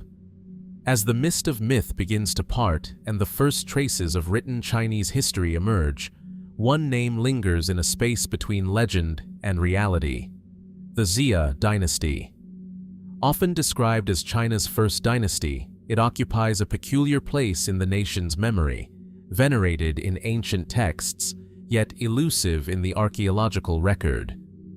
According to tradition, the Xia reigned over the Yellow River Basin for nearly 5 centuries, beginning around 2070 BCE, long before the more concrete dynasties of Shang and Zhou.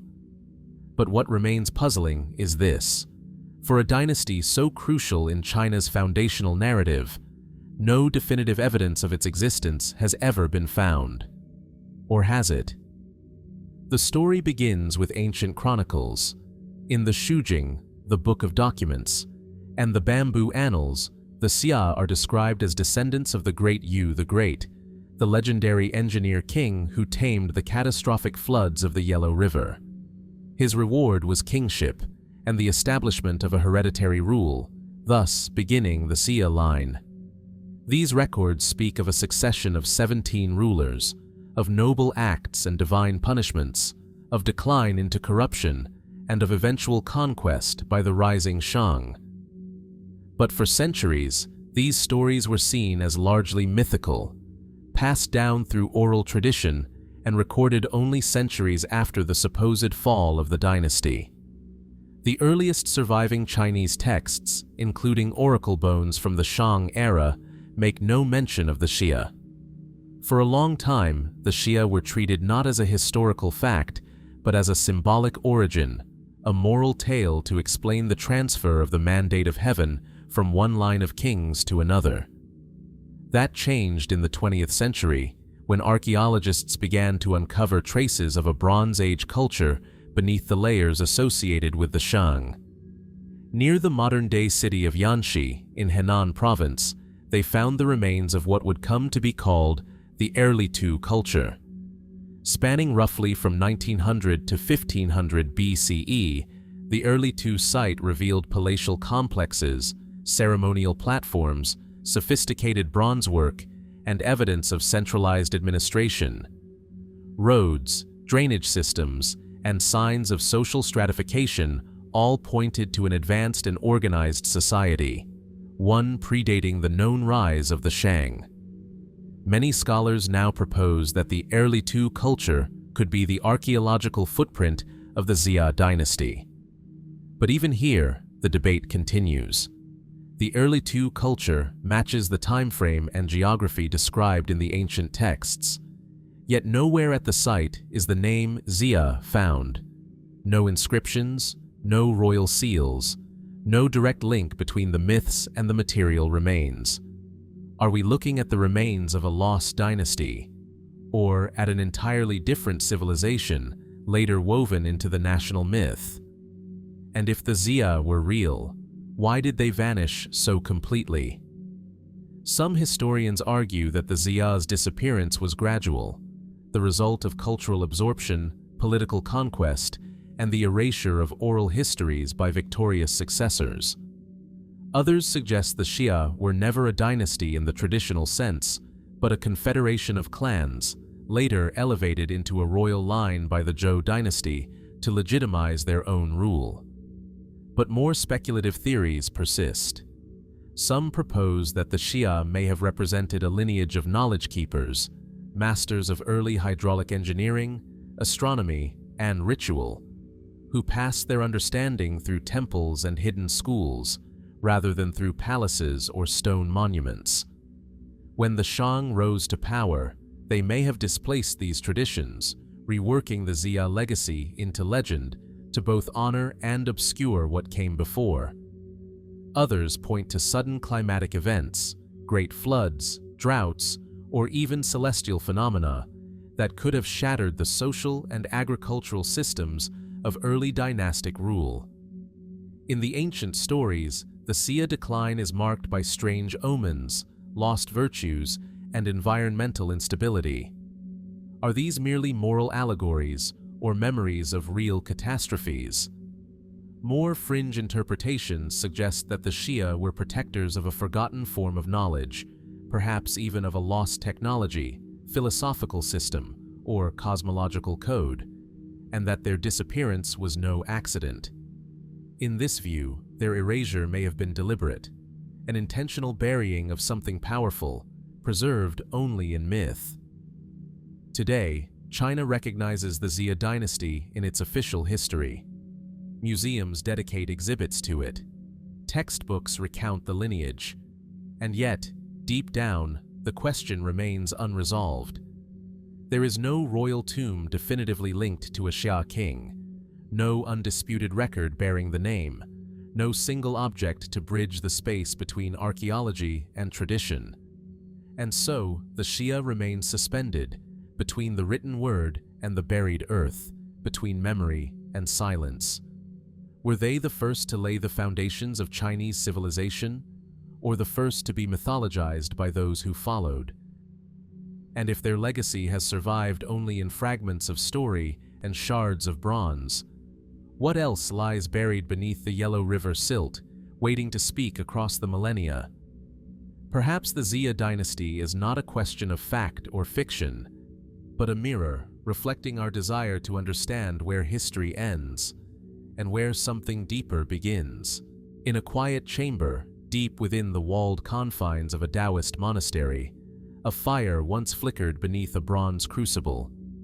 The air was thick with the scent of herbs, minerals, and incense. Scrolls lined the shelves, filled with diagrams of the human body as a cosmos, formulas etched in flowing calligraphy, and cryptic instructions whispered across generations. This was not a place of prayer or worship. It was a laboratory of the spirit. This was the hidden world of ancient Chinese alchemy.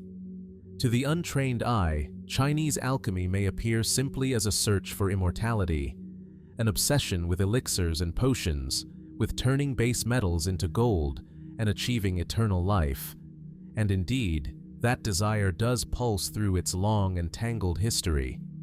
But beneath the surface lies something far more complex.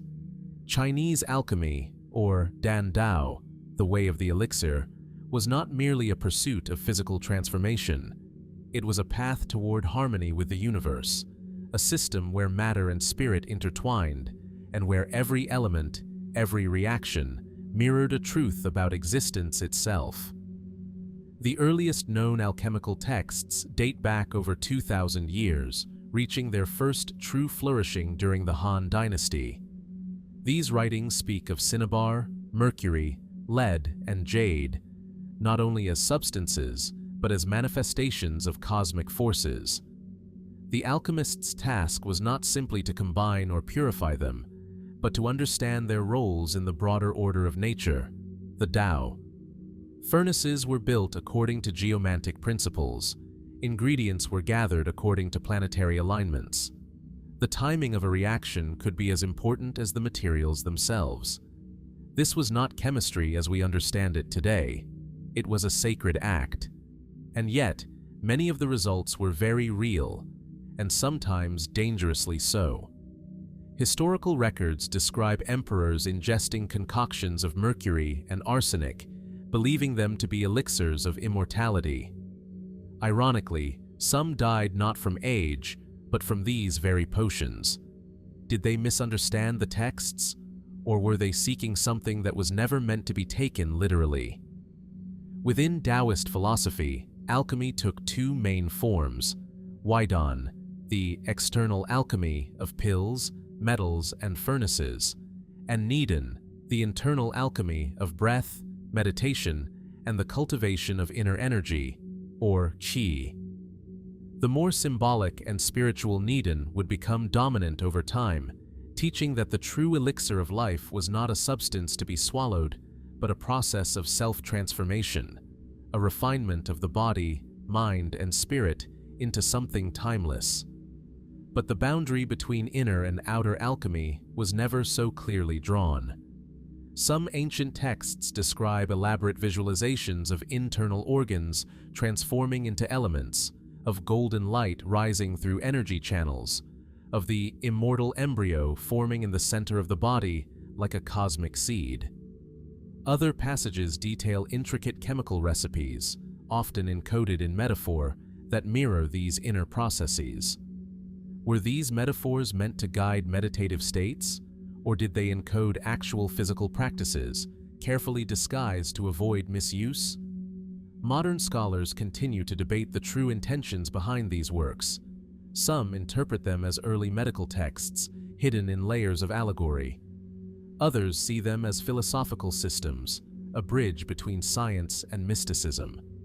Still others suggest that Chinese alchemy may have preserved knowledge from earlier, lost traditions, passed down not in temples, but in the secrecy of mountain retreats and hidden schools. One enduring mystery lies in the peculiar persistence of mercury and cinnabar in so many of these alchemical processes. In Western alchemy, mercury also holds a central place. It was seen as the mediator between sulfur and salt, the soul between body and spirit. In China, cinnabar, mercury sulfide, was revered as the dragon's essence, glowing red like blood or fire. It was believed to hold the key to both immortality and transformation. Why this element? Why across cultures?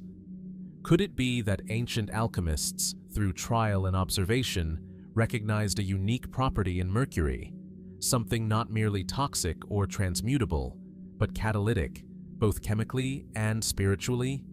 Or does it reflect a symbolic convergence, an intuitive grasp of transformation, where the liquid, shifting nature of mercury mirrored the alchemist's own journey? And what about the recurring mention of gold? In Chinese alchemy, gold was not prized for its wealth, but for its incorruptibility. It did not tarnish, it did not rot. To become like gold was to become unchanging, immune to decay, to time, to death. But again, the goal was not just to own gold, it was to become it, in spirit and in essence. So was the alchemical laboratory a literal furnace, or a mirror of the soul.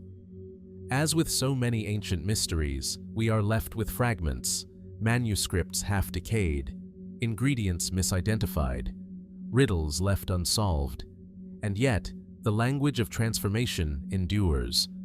The idea that something in us, through intention, discipline, and insight, can become something more. Today, the legacy of Chinese alchemy can be seen in traditional medicine, in Qigong, in martial arts, and in Taoist philosophy. But the deeper layers remain veiled. The full scope of its practice, its tools, its goals, its origins, are still not fully understood. Was Chinese alchemy a science disguised as myth, a spiritual path misunderstood as superstition, or a system so advanced, so nuanced, that we have yet to rediscover its full meaning? And if one day, buried in an ancient cave or sealed within a forgotten scroll, we were to find the missing key, what would it unlock? The secrets of the cosmos, or the transformation of ourselves? Beneath the humid soil of the Yangtze River Delta, not far from the modern city of Hangzhou, archaeologists unearthed something remarkable: objects of extraordinary precision and elegance, buried in tombs over 5,000 years old. Carved from flawless jade, perfectly circular with a central hole, these enigmatic relics are known as Bai, sky discs, silent witnesses to the forgotten world of the Liangzhu culture. They glisten with a quiet power. Smooth, symmetrical, and almost impossibly well-crafted, each disc seems untouched by time, as if it had been carved not by hand, but by something beyond the limitations of Neolithic tools. Ranging in size from palm width to nearly a meter in diameter, the discs were buried alongside the elite of Liangzhu society, placed near the head or chest of the deceased, often paired with Kong, square jade tubes with circular cores, inscribed with strange, abstract patterns. What were they meant to represent? Traditional interpretations hold that the Bai symbolized the heavens, while the Kong represented the earth or the axis mundi, the cosmic pillar that connects the two. Their placement in burials may have reflected a belief in cosmic balance, in the journey of the soul from the earthly realm to a higher celestial plane. But if the Liangzhu people saw these objects as sacred, why were they rendered with such mathematical perfection? The Liangzhu culture thrived between 3,300 and 2,300 BCE, contemporaneous with ancient Mesopotamia and predating dynastic China by more than a millennium. Yet their urban centers featured advanced hydrological engineering, vast canal systems, flood defenses, and platform-based architecture built atop man-made terraces. And their jade work remains unmatched. Jade is an incredibly hard stone. It cannot be carved with bronze or copper. And yet, the Liangzhu artisans shaped it with precision and polish rivaling modern lapidary work. Without iron tools, without diamond drills, without writing. How? Some researchers suggest they used abrasives, fine sand, water, and persistence. Others argue that we still don't fully understand their methods, pointing to the symmetry, the smoothness, and the near-microscopic grooves in the jade's surface. Could there have been lost tools, wooden lathes, bow drills, or methods passed through oral tradition and never recorded? But it's not just the craftsmanship that invites mystery. It's the purpose. Why dedicate so much effort, so many labor hours, to creating objects that had no apparent function? The discs show no signs of wear, no fittings or mechanical purpose. They were not weapons, tools, or currency. They were symbolic. But of what? Some scholars believe the discs were used in rituals, held up to the sun, worn during ceremonies, or used to mark seasonal transitions. Others propose that they were astronomical devices, perhaps used to track celestial movements. One theory posits that the hole in the center allowed light to pass through at specific angles, functioning as a solar calendar or aligning with constellations. And yet, there are no inscriptions, no diagrams, no written texts to confirm these ideas. Just the discs, silent, elegant, and unyielding. More speculative theories have emerged in recent years. Some have noted similarities between the Bai discs and artifacts found in distant cultures, from the stone circles of Europe to Mesoamerican solar symbols. Is this coincidence? Or could the Liangzhu have inherited, or transmitted, cosmic concepts that crossed early cultural boundaries in ways we do not yet understand? Others go further still. A few theorists suggest the discs resemble technological objects, portals, navigational instruments, or energy devices. In their view, the jade's piezoelectric properties, combined with the precision of the carving, might hint at forgotten forms of knowledge, ways of channeling or harnessing natural energies that have since vanished from human memory. Mainstream archaeology rightly treats these ideas with caution, but the mystery remains. For a Neolithic culture, the Liangzhu displayed a startling level of sophistication, not only in jade, but in city planning, flood control, and spiritual architecture. And then, around 2300 BCE, it all disappears. The cities were abandoned. The jade workshops fell silent. No records explain why. Some suggest climate change, catastrophic flooding of the Yangtze Delta that made the region uninhabitable. Others propose internal conflict or shifts in trade routes that undermine the elite ruling class. Whatever the cause, the Liangzhu culture vanished, leaving only its jades, its silent discs and tubes buried in the tombs of the honored dead. Today, the sky discs are preserved in glass cases in Chinese museums.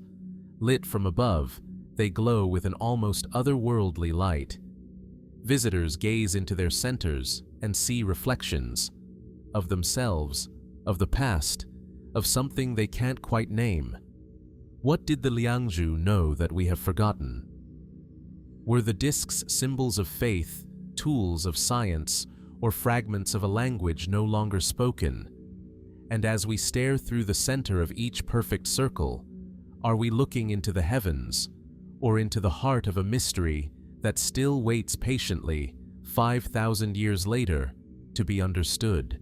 In the shadow of Mount Li, beneath an immense mound of earth guarded by legions of silent terracotta soldiers, lies the sealed tomb of China's first emperor, Huang, a sovereign whose vision was unmatched and whose ambition extended beyond conquest and empire.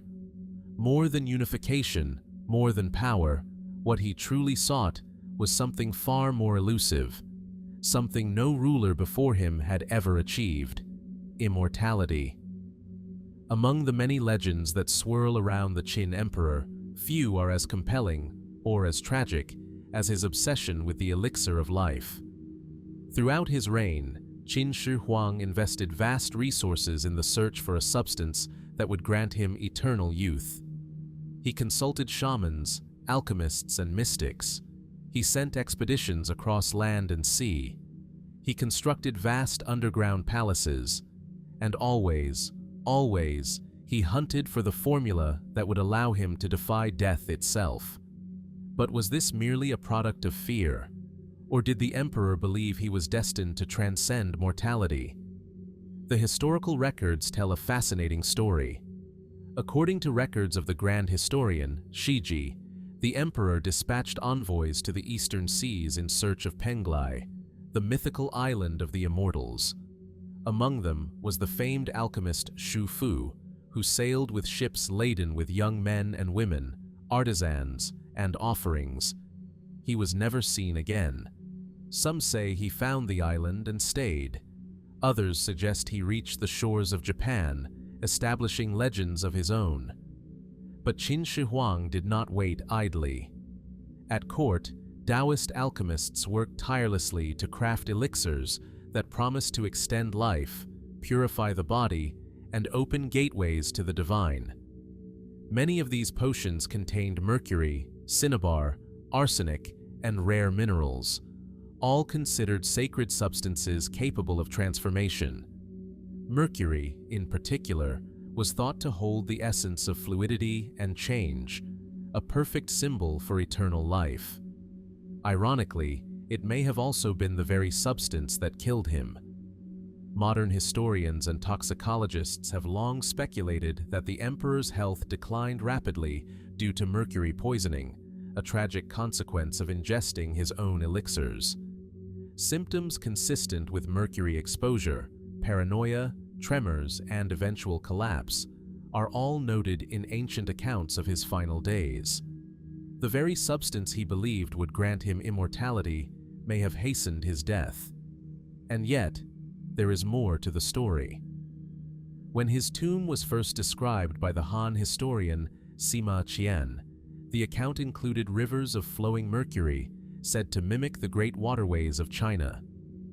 Measurements taken at the burial site in modern times have indeed detected unusually high levels of mercury in the surrounding soil. Were these traces a symbolic offering, or part of something else? A ritual function? A preserved laboratory? Or, as some suggest, a massive subterranean experiment tied to the emperor's final bid for transcendence. What exactly did Qin Shi Huang believe about immortality? Taoist thought during the Warring States period offered a range of perspectives on the afterlife. Some believed the soul could ascend to the stars. Others saw the universe as a cyclical force, where transformation, not stasis, was the highest form of immortality. But for the emperor, who had bent an entire civilization to his will, physical continuity seemed paramount. He did not want to be remembered. He wanted to endure.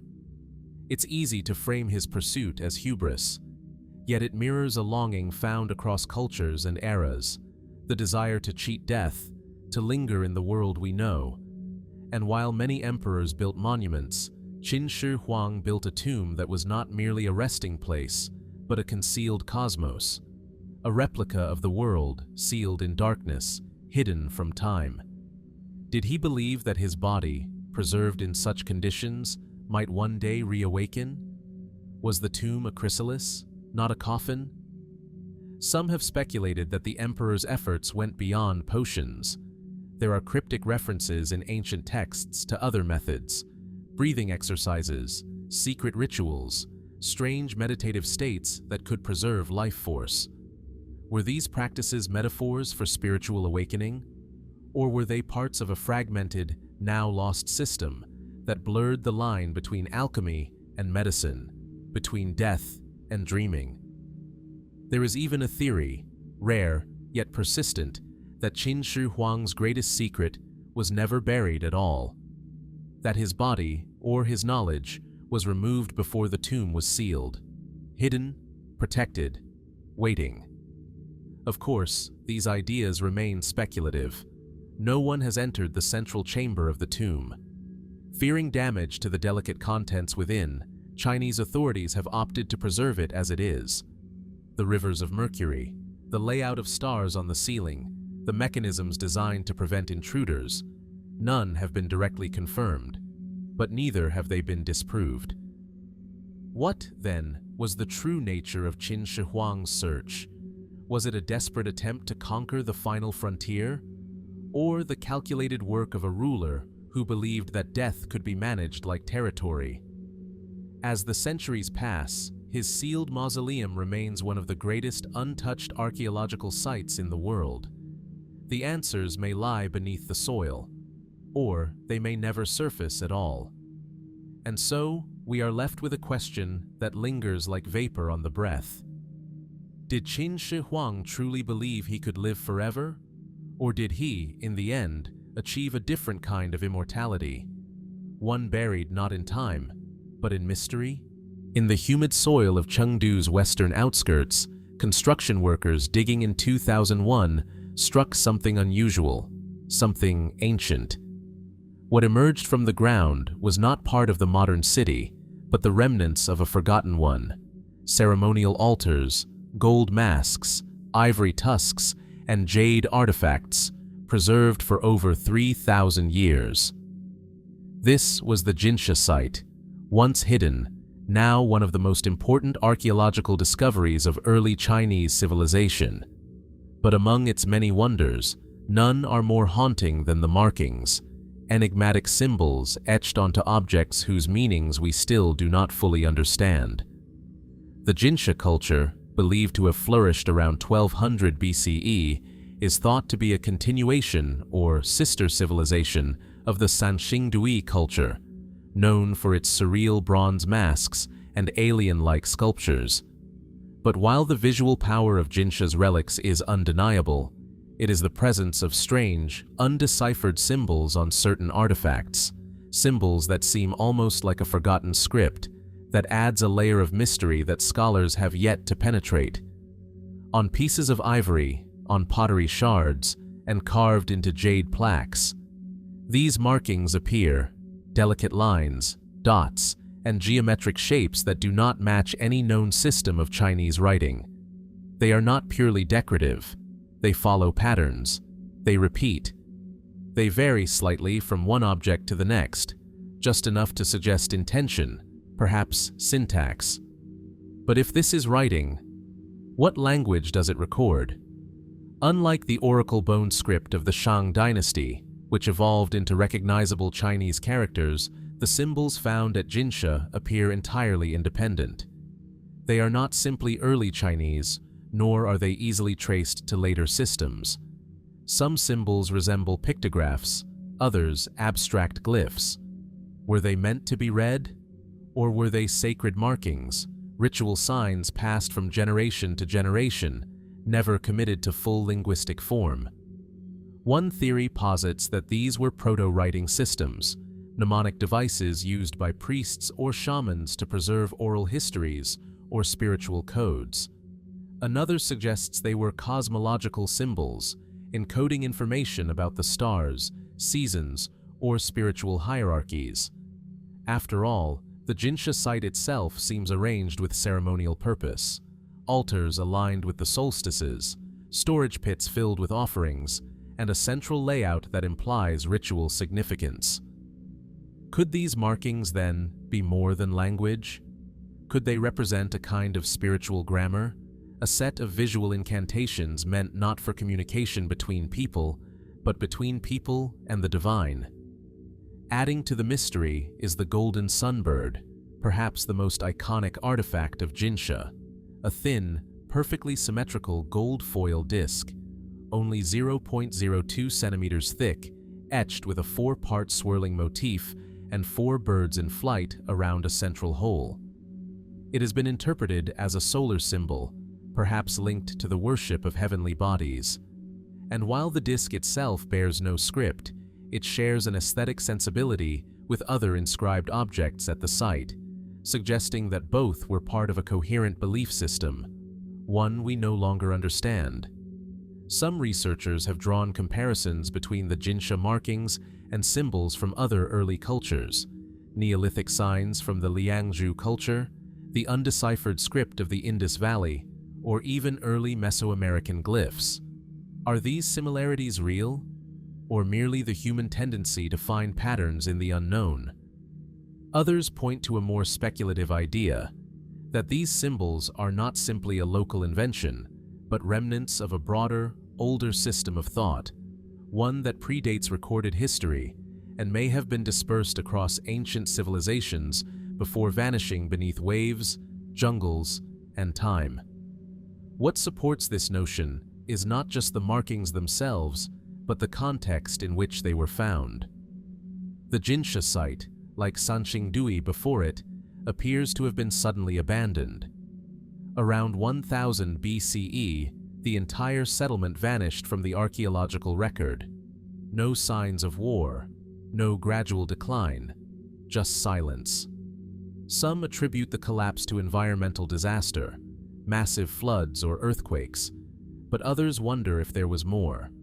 A migration, a taboo event, or the culmination of a prophecy etched into symbols that no one now can read. For now, the writings of Jinsha remain mute. Linguists, archaeologists, and mathematicians have all attempted to decode them, but without a Rosetta Stone, without parallel texts, bilingual inscriptions, or surviving oral traditions, the symbols remain isolated fragments of a language we no longer speak. Yet, the mystery endures. We are left with ivory pieces inscribed with purpose, and a culture that seemed to speak through shape, ritual, and image. What were they trying to say? Were these instructions, prayers, warnings? And if they had written more, on wood, on silk, on something perishable, how much of their knowledge have we already lost? Perhaps we are standing at the edge of a forgotten script, one that, like the ruins around it, tells a story not of a single site, but of an entire worldview. A philosophy of light, of celestial rhythm, of unseen order carved into jade and gold. And so we look at the Jinsha symbols, not with certainty, but with a quiet question.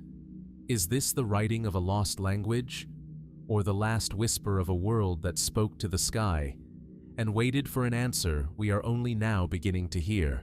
Nestled within the tranquil geometry of ancient Chinese temple gardens, among winding paths, lotus-filled ponds, and curved pavilions, stand objects that, at first glance, seem merely decorative. Polished stone slabs, crescent-shaped walls, or paired metallic discs placed at strange angles to one another. Their surfaces catch the morning light. Their forms echo the curvature of moon gates or the arcs of the heavens. But these were not just aesthetic features. They were instruments, silent, subtle, and astonishing. They are known today as sound mirrors. Constructed from stone, bronze, or ceramic materials, these mysterious devices were embedded within sacred architecture across dynasties, most notably during the Tang and Song periods. In some gardens, a whisper spoken toward one of these structures could be heard, perfectly clear, at another located dozens of meters away. In temple courtyards, a soft tone would linger or bounce in unexpected ways, as if the space itself had been tuned like a musical instrument. What was their purpose? At a technical level, sound mirrors operate through the principles of parabolic reflection. Their curved surfaces capture sound waves and focus them to a central point, amplifying quiet noises or transmitting them over distance. But the presence of such acoustic sophistication in places of ritual and meditation, far removed from military or scientific settings, invites deeper questions. Were these acoustic marvels the result of empirical experimentation? Or were they part of a broader, now lost understanding of space, resonance, and spiritual harmony? Historical texts make only passing reference to these structures. In treatises on garden design and temple architecture, there are subtle clues, mentions of walls that carry the voice of the sage, or courts where the wind and sound are balanced. In Taoist thought, sound was never just vibration. It was breath, spirit, intention made audible. In Buddhism, sound was a vehicle for awakening. Mantras, gongs, and chants meant not only to be heard, but to change the shape of consciousness itself. Could the sound mirrors, then, have been spiritual tools? In some monastic layouts, mirrors were placed in alignment with water features or facing key architectural points. A murmur by a monk at one end of a garden could be heard by another across the space, without anyone in between being aware. Was this a means of secret communication? Or a kind of sonic communion? Two voices meeting across emptiness, echoing the Taoist idea of action through stillness? Some researchers believe the mirrors were used to train concentration and clarity of speech. Whispering into a mirror required precise alignment, both physically and mentally. A slight shift in angle, and the sound would vanish. In this view, the mirrors served as meditative devices, helping practitioners refine both their voice and their awareness of space. Others suggest a more ceremonial function. Imagine a ritual, a priest reciting sacred texts toward a sound mirror, his voice carried invisibly across the temple grounds, arriving like a breath in the ear of another initiate. Was this meant to emulate the voice of the divine, present but unseen? Or perhaps it was intended to symbolize transmission of knowledge, not through writing or gesture, but through pure resonance. More speculative theories go further still. Some believe the mirrors were aligned to natural frequencies, resonating subtly with the ambient sounds of wind, water, and birdsong. These natural tones, when focused by the mirrors, could create harmonic effects that altered perception. Was this early sound therapy, a way to tune the body's inner rhythms to the environment? Were the ancients experimenting with what we now call psychoacoustics, not as entertainment, but as spiritual technology? And then there are the legends. In certain provinces, old stories tell of hidden, talking walls, places where the voice of a long-dead master could still be heard if one stood in the right spot and listened at the right hour. Some temples were said to have rooms where prayers whispered into one corner would be answered from the opposite side, as if the architecture itself were sentient. Could some of these accounts be based on the phenomena created by ancient sound mirrors? Modern reconstructions have confirmed that these devices could, indeed, transmit sound across surprising distances with remarkable clarity. But no detailed plans for their construction survive. No manual, no formula. The knowledge appears to have been passed down through experience, intuitive, experimental, and ultimately lost. Perhaps the most curious aspect of the mirrors is not their function, but their disappearance.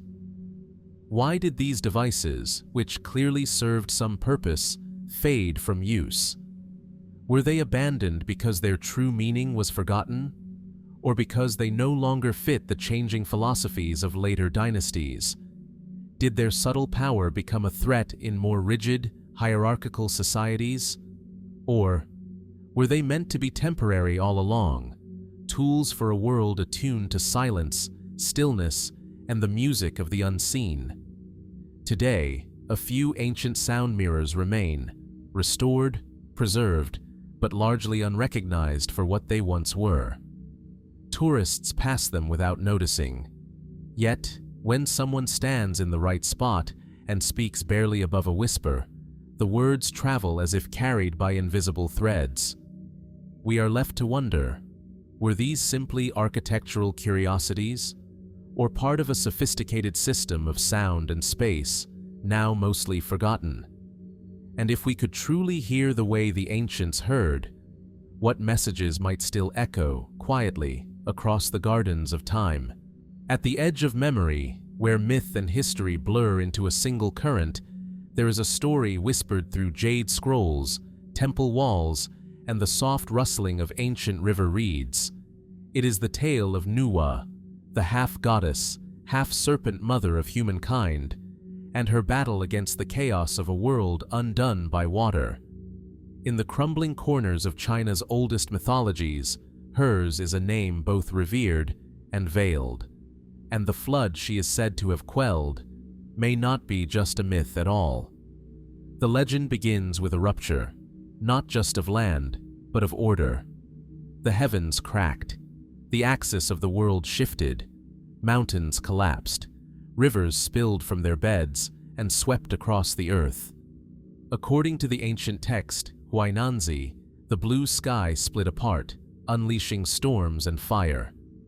The yellow river surged like a serpent freed from its cage. Civilization, if it existed, was reduced to islands of survival in a sea of chaos. And amid the devastation, Nuwa rose. Often depicted with the upper body of a woman and the coiled tail of a dragon or serpent, Nuwa is no ordinary deity. She does not command armies. She does not issue decrees. She repairs.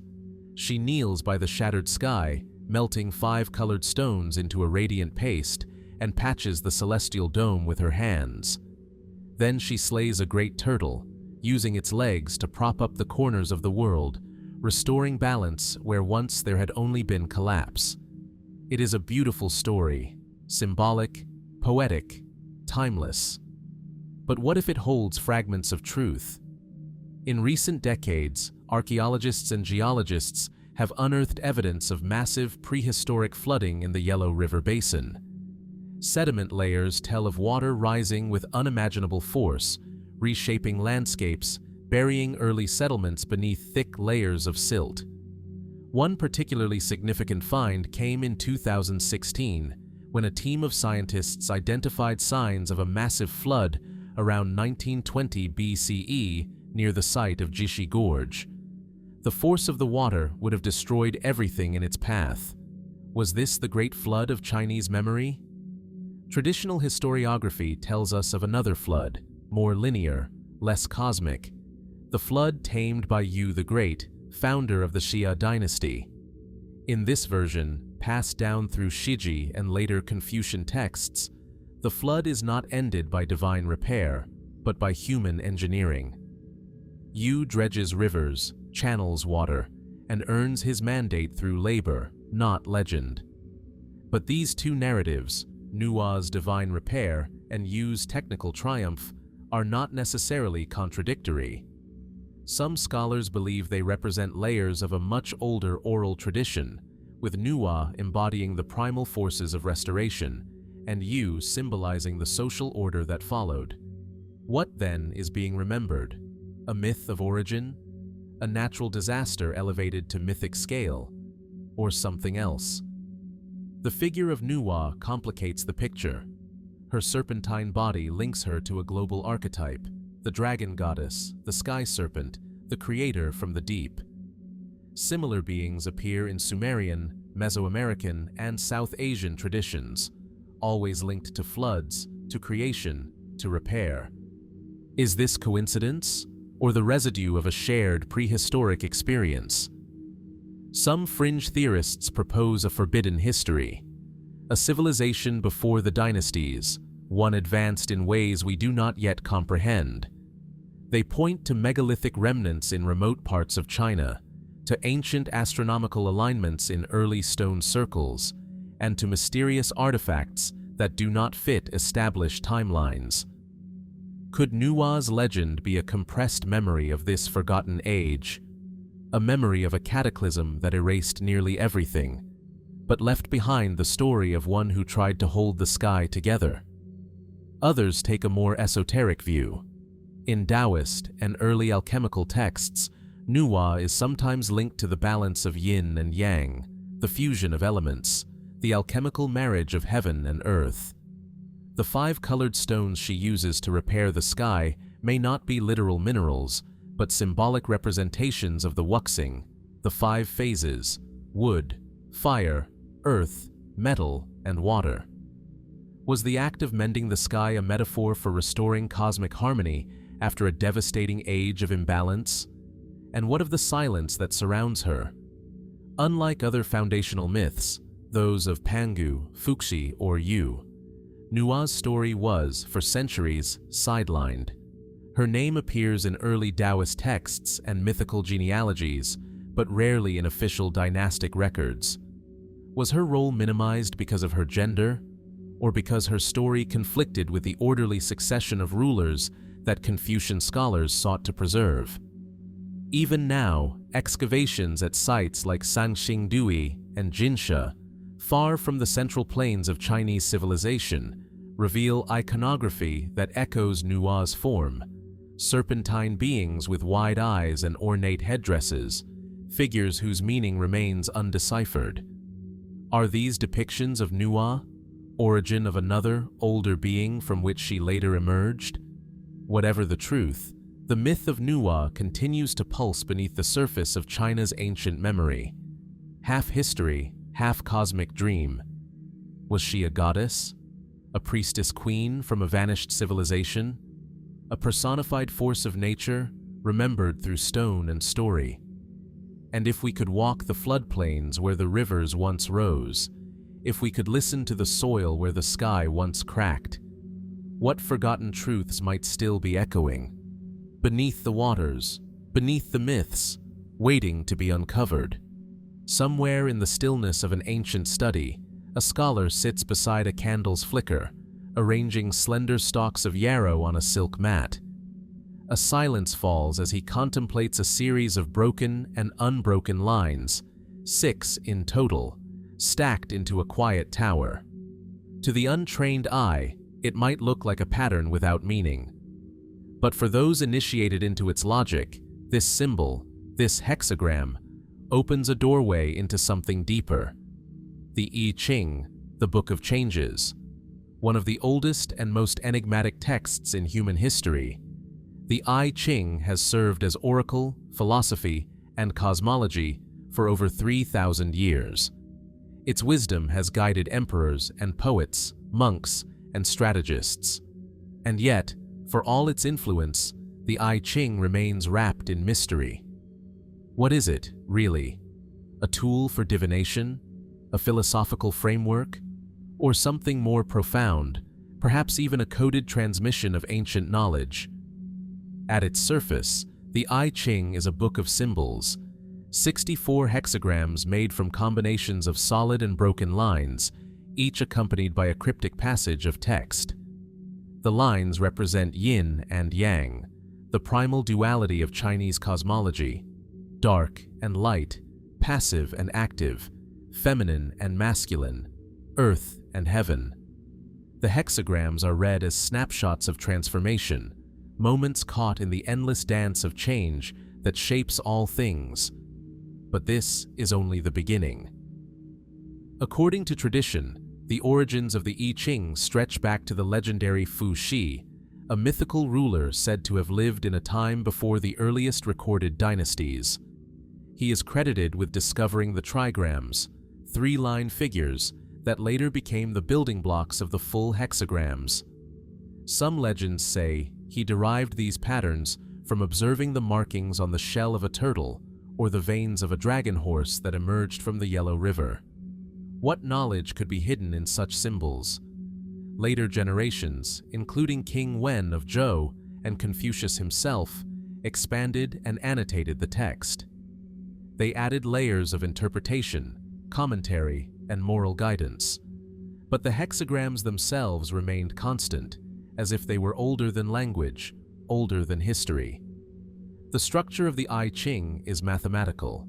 Each of the 64 hexagrams is made from 6 lines, each either broken, yin, or unbroken, yang, resulting in 2 to the power of 6 combinations, precisely 64. These numbers, some scholars argue, reflect a binary code, an ancient system of digital logic predating Western computing by millennia. The German mathematician and philosopher Gottfried Wilhelm Leibniz, a pioneer of binary mathematics, was so struck by the resemblance that he studied the I Ching in the 18th century and believed it revealed a universal truth of logic and language. Was the I Ching an early binary computer, encoded in symbolic form? Others see within it the seeds of quantum thinking, the idea that reality is not fixed, but constantly shifting according to patterns that can be anticipated but never fully predicted. Each hexagram represents a phase in a cycle, an archetype of change. But more intriguingly, each also has a changing line, a point of instability that transforms one hexagram into another. Nothing is static. All is motion. Could this be more than a poetic metaphor? Some researchers have speculated that the I Ching encodes knowledge of natural cycles, of planetary movements, seasonal rhythms, or even the structure of DNA. Indeed, the 64 hexagrams correspond intriguingly to the 64 codons in the genetic code. Each codon in DNA is made up of 3 base pairs, just as each hexagram is built from 2 trigrams of 3 lines each. Is this coincidence, or evidence of a forgotten understanding of life's underlying order? Still others believe the text served a deeper spiritual function. Taoist sages saw the I Ching not just as a book to be read, but as a mirror for the self. Each hexagram a reflection of the moment, of one's energy, one's path, one's alignment with the Tao. By casting the hexagrams using yarrow stalks or coins, the practitioner is said to access a hidden correspondence between inner state and outer event. The answer given is not arbitrary. It is the present moment, made visible through symbol. But this raises an unsettling question. How could a randomly cast hexagram speak so clearly to one's life, one's doubts, one's decisions? Some propose that the I Ching taps into a deep synchrony, what Carl Jung called synchronicity, the meaningful coincidence of outer events and inner truths. Perhaps the I Ching is not predicting the future, but aligning us with the present. Perhaps it speaks in a language we have only just begun to remember. The book itself, with its austere lines and sparse words, invites reflection. It resists easy answers. Its wisdom is not linear, but circular, more like music than philosophy, more like weather than law. And yet, one cannot help but wonder. Was the I Ching designed merely for ethical guidance and philosophical reflection? Or was it a vessel, an ancient container for a form of pattern recognition that transcends time? A key to interpreting not only human behavior, but the hidden structure of the universe? Its origins remain uncertain. its authors mostly unknown, its depth immeasurable. What truths lie beneath the hexagrams? What ancient eyes first saw the world in yin and yang, change and stillness, code and silence? And if the I Ching is a message, who or what was it written for?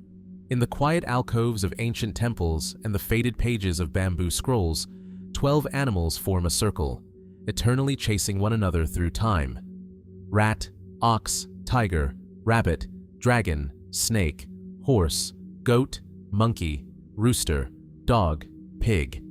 Each carries a personality, a story, a set of cosmological meanings.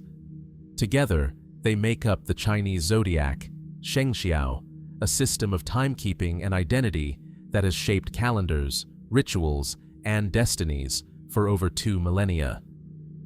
But behind the familiar imagery lies something far more intricate, a deeper puzzle, one whose origins, purpose, and hidden meanings may point to truths long forgotten. The earliest surviving references to the 12-animal cycle appear in texts from the Han Dynasty, around the 2nd century BCE. Yet the system itself likely predates these records. Carved into ancient bones and bronze vessels are hints of an even older cosmology, one in which animals, stars, and seasons were linked in a fluid, symbolic network. Each zodiac animal corresponds not just to a year, but to a month, a day, even an hour, forming a nested cycle within the larger framework of Chinese timekeeping. These cycles are further intertwined with the 5 elements: wood, fire, earth, metal, and water, and the dual forces of yin and yang. In total, they create a 60-year cycle known as the sexagenary cycle, a time matrix of astonishing complexity and precision. But why these 12 animals? And why in this particular order? Legend says the Jade Emperor, ruler of the heavens, held a great race to determine which animals would appear in the zodiac. The clever rat rode the back of the ox to cross the river and leapt ahead at the last moment, securing first place. The noble tiger, the elegant rabbit, the mighty dragon, they all followed, each claiming their position in the celestial cycle. It is a charming tale. But could it be a coded story, one preserving knowledge that once guided navigation, agriculture, or astronomy? Some researchers have proposed that the zodiac functions as an ancient star map. Each animal, they suggest, corresponds to a constellation or group of stars in the night sky. The rat, for instance, is associated with the winter solstice and the northern direction, aligned with the Ziwei star, or Polaris. The horse, placed in opposition, is linked to the summer solstice and the south.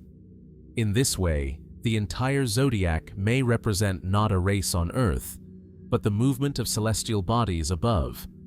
Others point to possible links with shamanic traditions from China's tribal past. The 12 animals may have originally been totems, embodied spirits, or ancestral guides. Their sequence, in this view, could encode seasonal migrations, ritual calendars, or survival patterns etched into memory through symbolic form. Still others have noticed oddities, anomalies that challenge the conventional narrative. Why, for instance, is the dragon included? It is the only mythical creature in the zodiac, unlike the others which are drawn from the natural world. Was it once a symbol for a forgotten celestial phenomenon, perhaps a comet, or an astronomical alignment of powerful significance? In early Chinese iconography, dragons often coil around stars or mountains, as if pointing to the heavens rather than the earth. And what of the cat? Many versions of the zodiac story include a 13th animal, the cat, who was tricked by the rat and missed the race. The cat's exclusion has been interpreted as mythological explanation, but it raises a deeper question. Was the zodiac originally composed of 13 animals? Some ancient lunar calendars, both in China and elsewhere, were structured around 13 months. Could the zodiac, then, reflect a shift in calendar systems, one that left traces behind in story, but not in structure? Even the relationship between the animals and human behavior invites curiosity. In Chinese metaphysics, each person is born under a specific animal sign, believed to influence not only personality, but fate. Yet these traits are often broad, suggestive more of archetypes than fixed descriptions. The rooster is proud, the pig is generous, the monkey is clever. But are these qualities simply psychological metaphors? Or do they echo something deeper, like roles in a cosmic drama we've forgotten how to read? There are also recurring symbolic pairings: rat and horse, ox and goat, tiger and monkey. Each pair represents an axis in the zodiac wheel, complementary opposites like yin and yang. These opposing signs are said to be in conflict or harmony, depending on the alignment of one's birth and the movement of the stars. Could this binary structure reflect a deeper understanding of polarity and balance, not unlike the hexagrams of the Ching? In temples across East Asia, statues of the 12 zodiac animals guard entrances, circle altars, and decorate sacred spaces. Often, they are placed in positions mirroring the heavens, carefully arranged by geomancers and monks to reflect the flow of qi. In this way, the zodiac becomes more than a cultural curiosity. It becomes a mechanism, a tuning fork for the energies of space and time. Modern astrologers still use the system to predict compatibility, fortune, and key years of change. But for those who listen more closely, the zodiac may offer something far older and more profound, a vestige of how ancient China mapped not only the stars above, but the invisible rhythms that flow through all things. Was the Chinese zodiac just a calendar or a cipher? What were its creators truly measuring? And if the animals speak not only of the seasons, but of the soul, what forgotten knowledge might still be hiding in the quiet turn of the wheel? In the distant mists of antiquity, where history fades into legend, one figure stands at the threshold of myth and civilization: the Yellow Emperor, Huang. Revered as a cultural hero, a unifier of tribes, and the mythical progenitor of Chinese civilization, Huang is said to have ruled around 2697 BCE. But among the many stories that surround his life, his battles, his inventions, his spiritual revelations, one tale hovers quietly at the edge of plausibility: the story of his flying chariot. According to ancient texts, particularly the Biopuzi, a Taoist compilation from the 4th century CE, the Yellow Emperor ascended into the sky aboard a dragon-shaped chariot that soared into the heavens. Witnesses reportedly saw him rise from Mount Kunlun, a sacred peak long associated with the divine and the cosmic axis. With banners waving and wind howling, the emperor did not die as mortals do. He vanished into the clouds, leaving behind only silence and mystery. At first glance, this might seem like mere myth, another poetic metaphor for transcendence. But what exactly was this flying chariot? Was it purely symbolic, or does it hint at something else? Something technological, astronomical, or even otherworldly? Descriptions of the chariot are sparse but striking.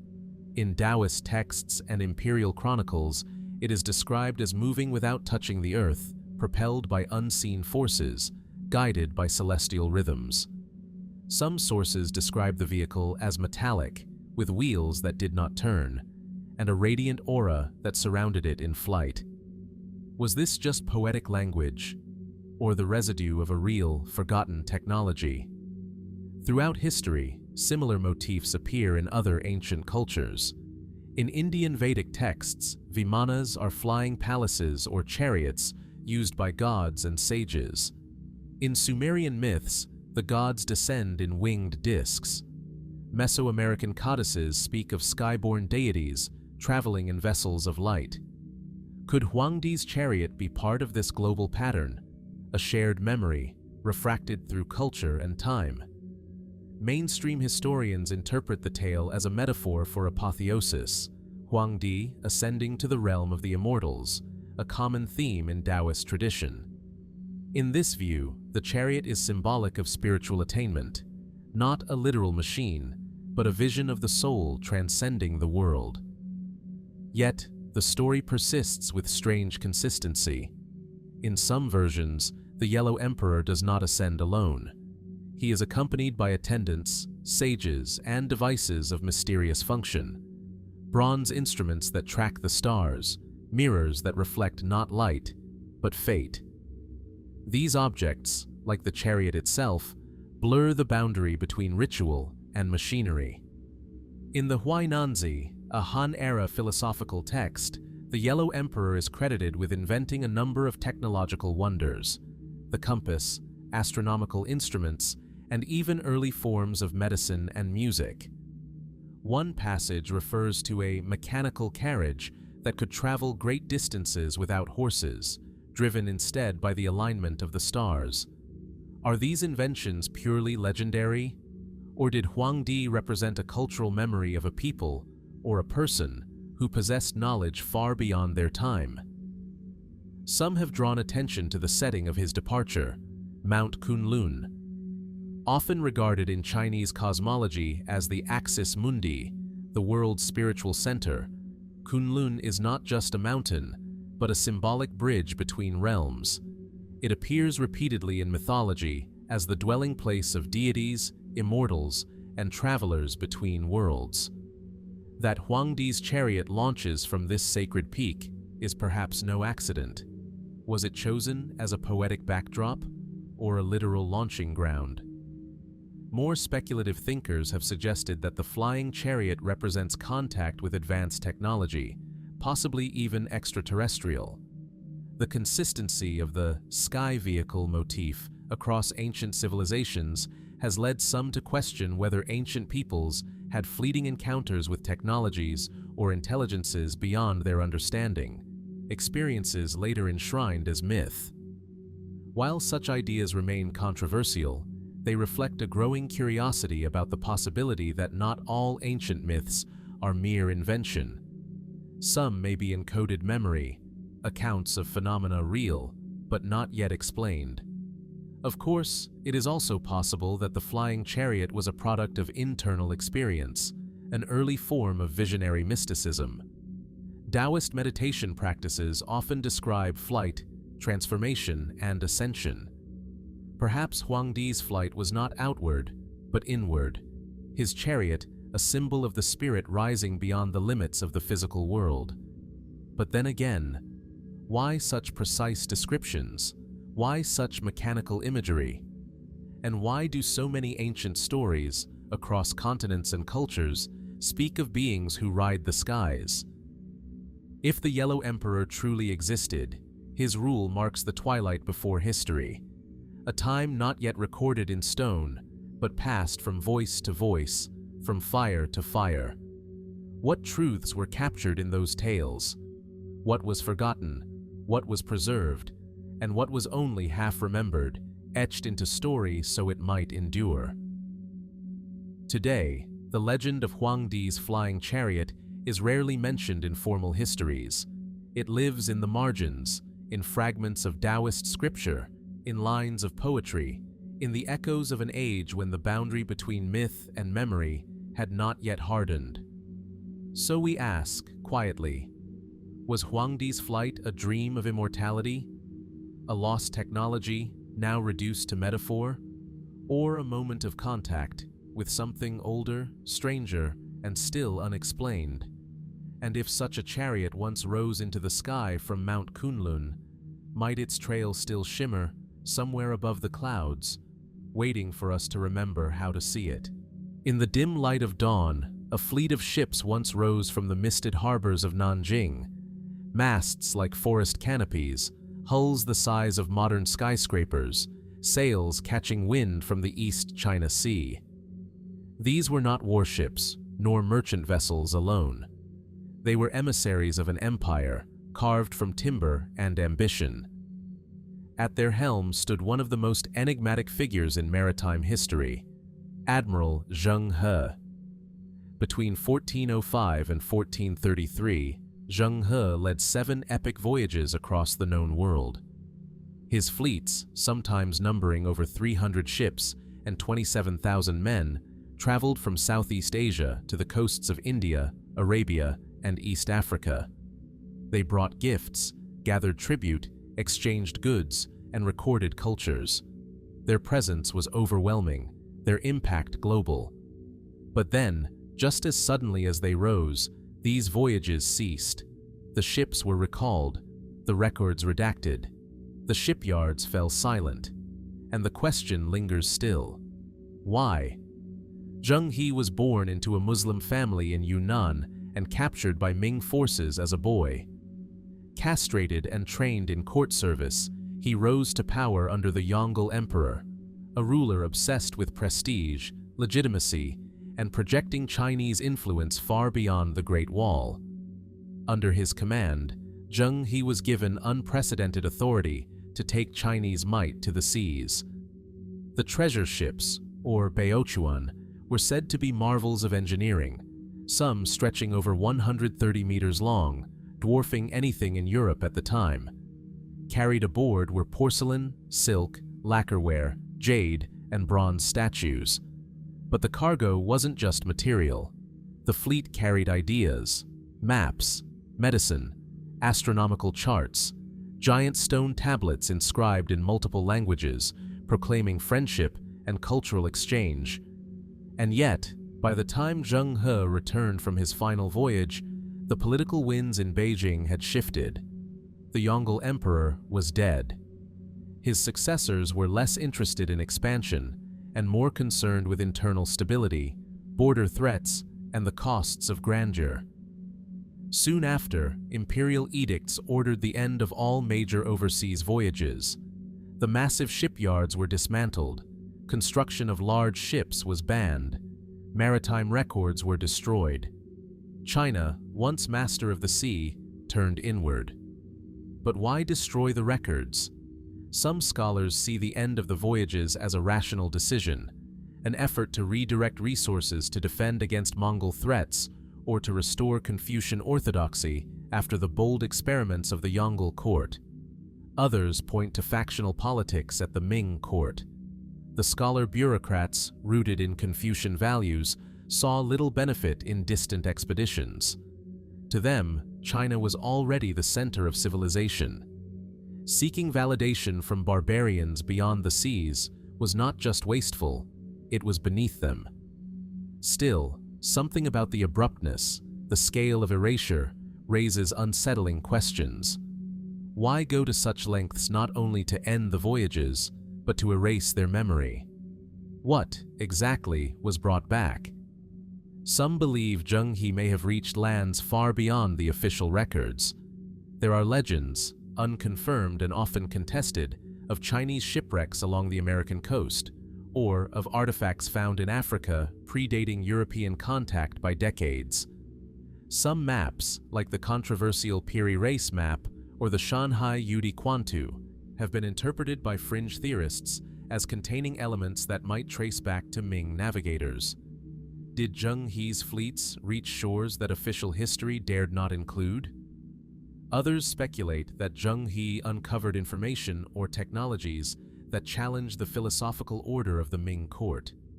Ancient relics, forbidden texts, alternate histories.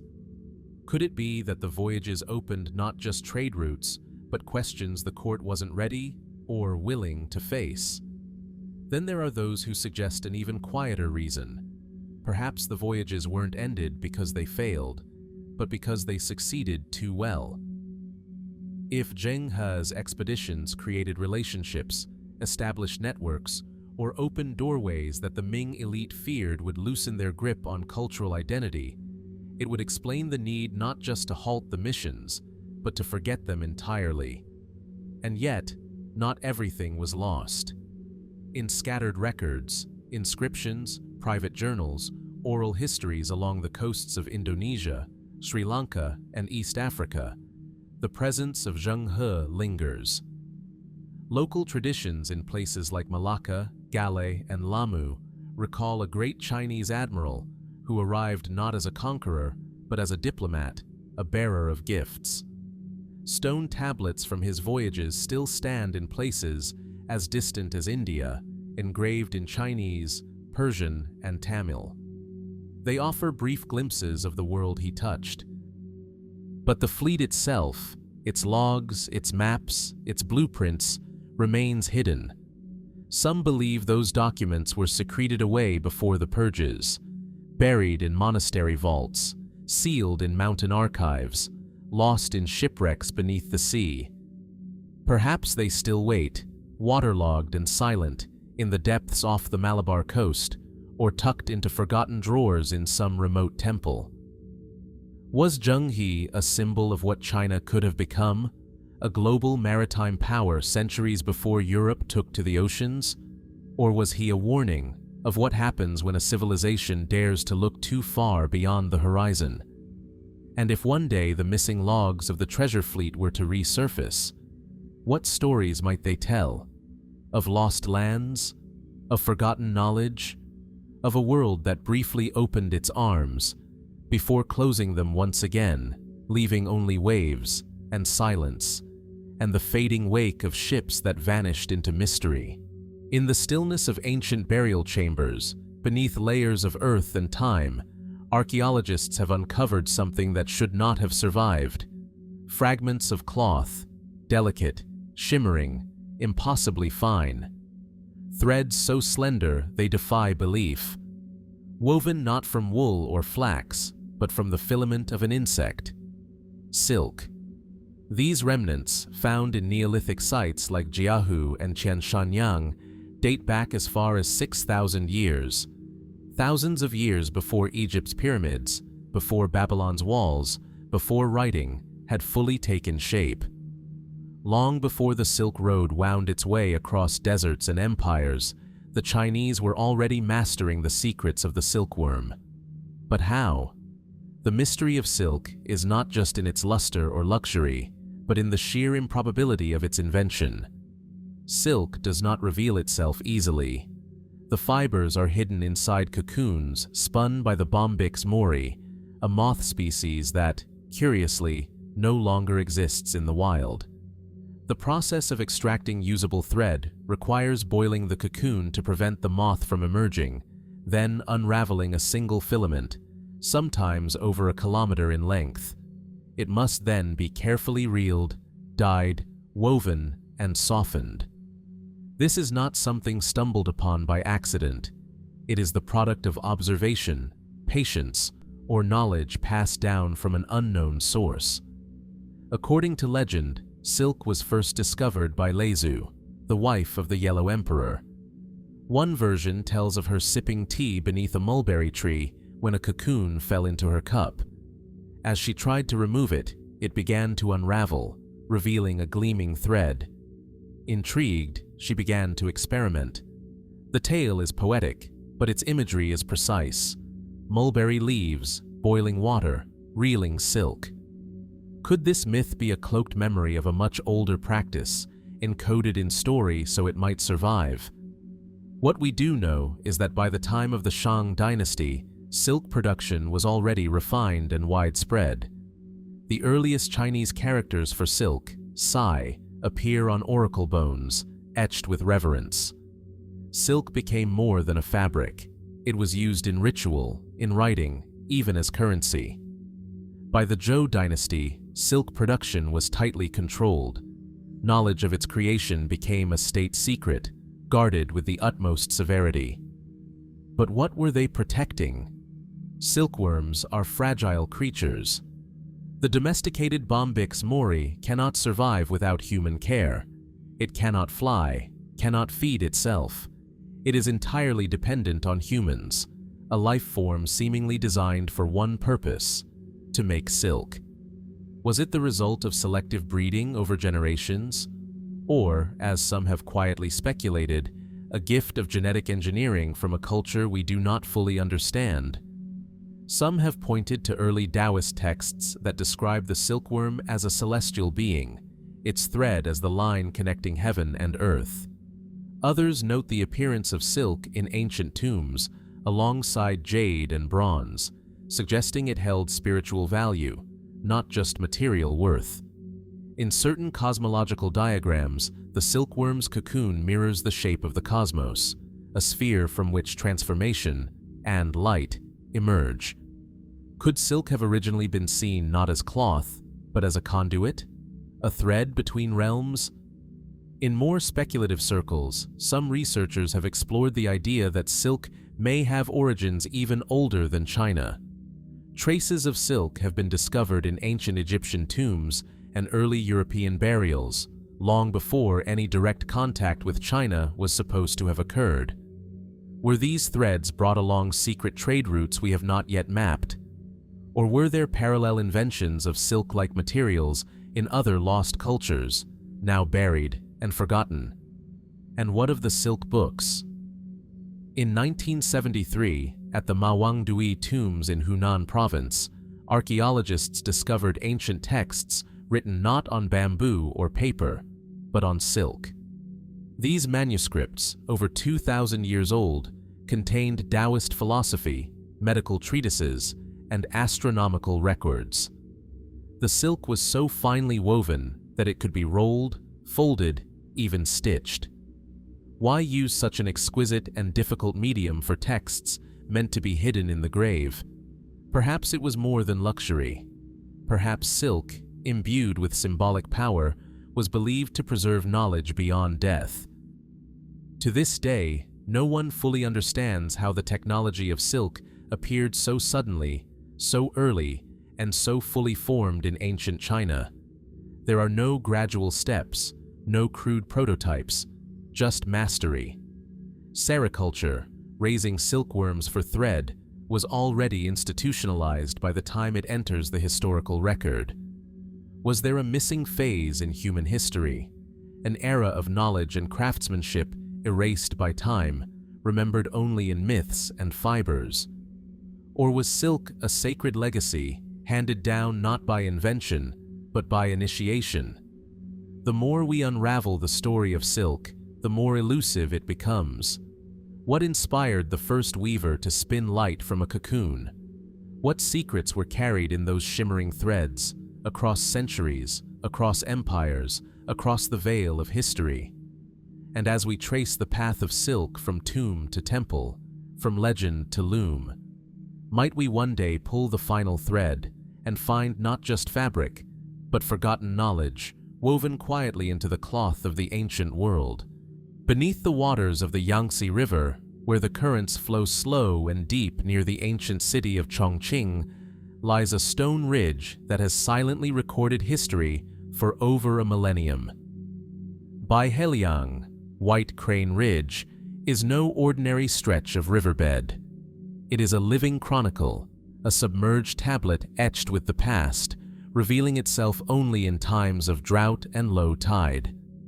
Carved into its surface are delicate fish, fluid calligraphy, and, most curious of all, symbols that defy conventional classification. Ancient markings, strange hieroglyphs, a code carved into stone, exposed only when the river lowers its voice.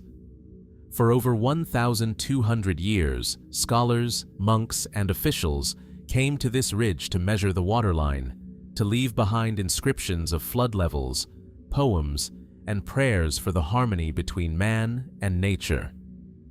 The earliest known carvings date back to the Tang Dynasty. Among them are lines of classical Chinese, each character bearing witness to the river's rise and fall, season after season, dynasty after dynasty. But not all the inscriptions are as they seem. Alongside the recognizable texts are symbols that do not belong to any known script. Angular lines, spiraling motifs, clusters of markings that seem more at home in prehistoric art than imperial record-keeping.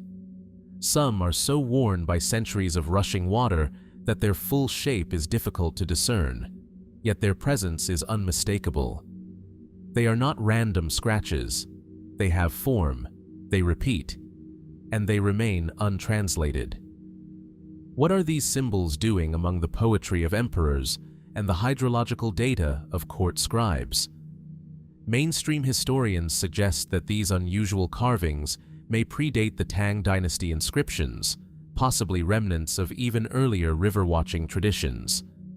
The Baiheliang Ridge, after all, is one of the oldest known hydrological survey sites in the world. It is plausible that early inhabitants, perhaps as far back as the Han or even the pre-Qin era, marked the rock with signs meant to indicate river behavior, celestial events, or spiritual omens. But no definitive explanation has been reached. Some believe these symbols may have come from a lost writing system, one that was used briefly and forgotten or deliberately suppressed. Could it be an early proto-script preceding the standardization of Chinese characters, or a regional variant developed by a forgotten culture of the Upper Yangtze? Others have noted their stylistic similarity to pictographs found in southern China's Neolithic sites, symbols etched on jade, pottery, and stone that predate written Chinese language by thousands of years. Could Baiheliang preserve the final echo of a symbolic system that once bridged the worlds of ritual and nature? A system no longer spoken of, but still carved into stone for those who knew how to read the river. The Baiheliang carvings are especially enigmatic because of their liminal nature. For most of the year, they lie beneath meters of muddy water. Only during times of extreme drought or intentional draining do they reveal themselves, like a whisper from beneath the surface. In this way, they mirror the messages they carry, records of absence, of exposure, of imbalance between heaven and earth. And among these messages, the presence of the unknown symbols is even more haunting. In recent years, the creation of the Three Gorges Dam permanently submerged the site, threatening to hide the inscriptions forever.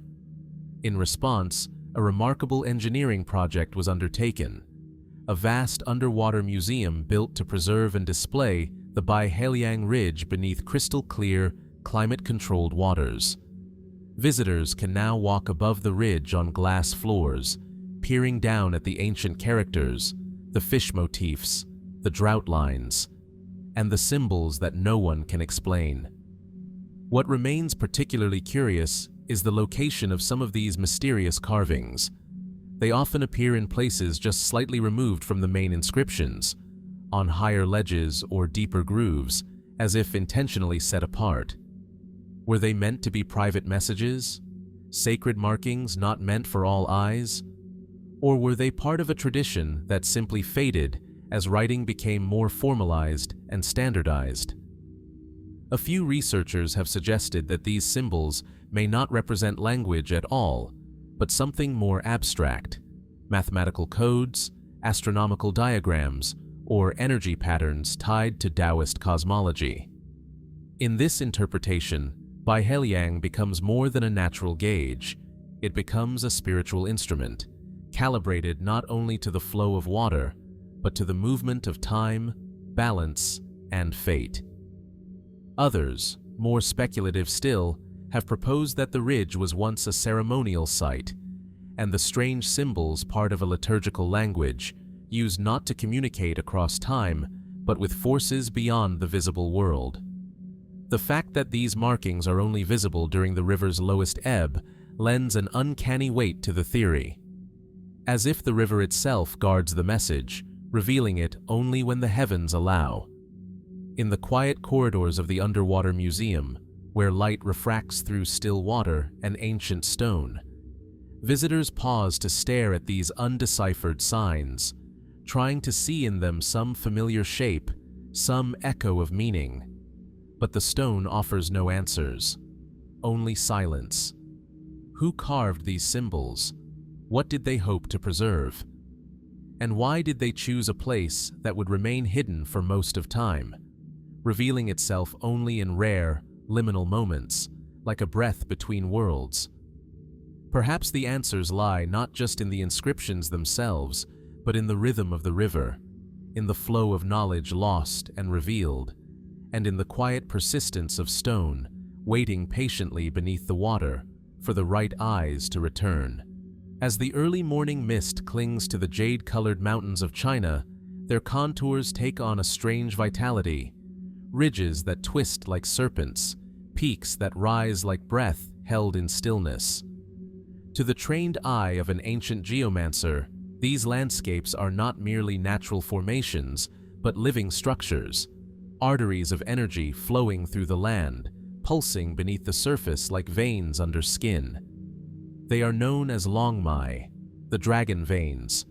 Invisible to most, yet mapped with precision by generations of feng shui masters, these so-called veins form the energetic backbone of China's terrain. According to tradition, they carry qi, the vital life force that animates not only the body, but the earth itself. Where the veins converge, energy gathers. Where they are blocked, disharmony follows. And where they are wounded, calamity may not be far behind. This idea forms the foundation of feng shui, a complex art and science whose origins stretch back thousands of years, long before the term became synonymous with furniture arrangement or interior design. In its original form, feng shui was a geomantic system, an attempt to read the patterns of the world itself, to align buildings, tombs, and cities with the currents of heaven and earth. But could there be more to this tradition than ancient belief? The earliest records of feng shui appear in the Zhou Li, or Rites of Zhou, dating back to the first millennium BCE. But many believe its principles are older still, rooted in shamanic traditions that predate written history. Early Chinese shamans, known as Wu, would walk the land barefoot, sensing energy flows through body and breath, guided by stars above and earth below. What they sensed, later, masters attempted to map. Over time, these intuitive paths became codified into diagrams and charts. Compasses were constructed, not to point north, but to align with energy fields. The Luopan, or feng shui compass, contains concentric rings filled with characters, numbers, and symbols, used to locate not magnetic direction, but spiritual harmony. And beneath it all lies the idea of the dragon veins, the unseen network through which the earth breathes. In some interpretations, the dragon veins correspond to geological fault lines, magnetic anomalies, or subterranean water channels. Others see them as akin to ley lines, global energy paths believed by some to connect sacred sites across continents. Like the British Stonehenge or Peru's Nazca lines, many ancient Chinese temples, imperial palaces, and royal tombs are located at the convergence of these energetic pathways. Coincidence? Or was this deliberate placement, guided by knowledge now largely forgotten? The Forbidden City, for example, was laid out not merely for political power, but geomantic precision. Its position relative to the surrounding mountains and rivers was chosen with care, designed to capture the benevolent flow of qi through the central axis of the empire. The same is said of the Ming tombs, nestled in a valley shaped like a reclining dragon. Even modern Beijing sits upon what geomancers call a major node of intersecting dragon veins. Could this geomantic sensitivity be more than superstition? Recent studies have examined correlations between ancient feng shui maps and areas of low seismic activity, consistent agricultural fertility, or high biodiversity. Some researchers suggest that feng shui may preserve an encoded understanding of environmental balance, passed down through metaphor and myth rather than scientific terminology. Was it, in essence, an early environmental science, one that merged spiritual and ecological awareness? But there are darker tales too. In some dynasties, rival powers are said to have sought control not only over armies and taxes, but over the very energy of the land. Stories tell of feng shui assassins, masters sent to redirect dragon veins by building dams, altering river paths, or placing cursed monuments on strategic ridges. The goal, to wound the enemy's land, and with it, their destiny. More fringe theories suggest the feng shui grid lines are part of an ancient global matrix, perhaps even one of artificial design. Some believe these grid lines align with planetary energy fields, visible only at high altitudes or during rare astronomical events. Could the dragon veins be just one regional expression of a much larger planetary structure?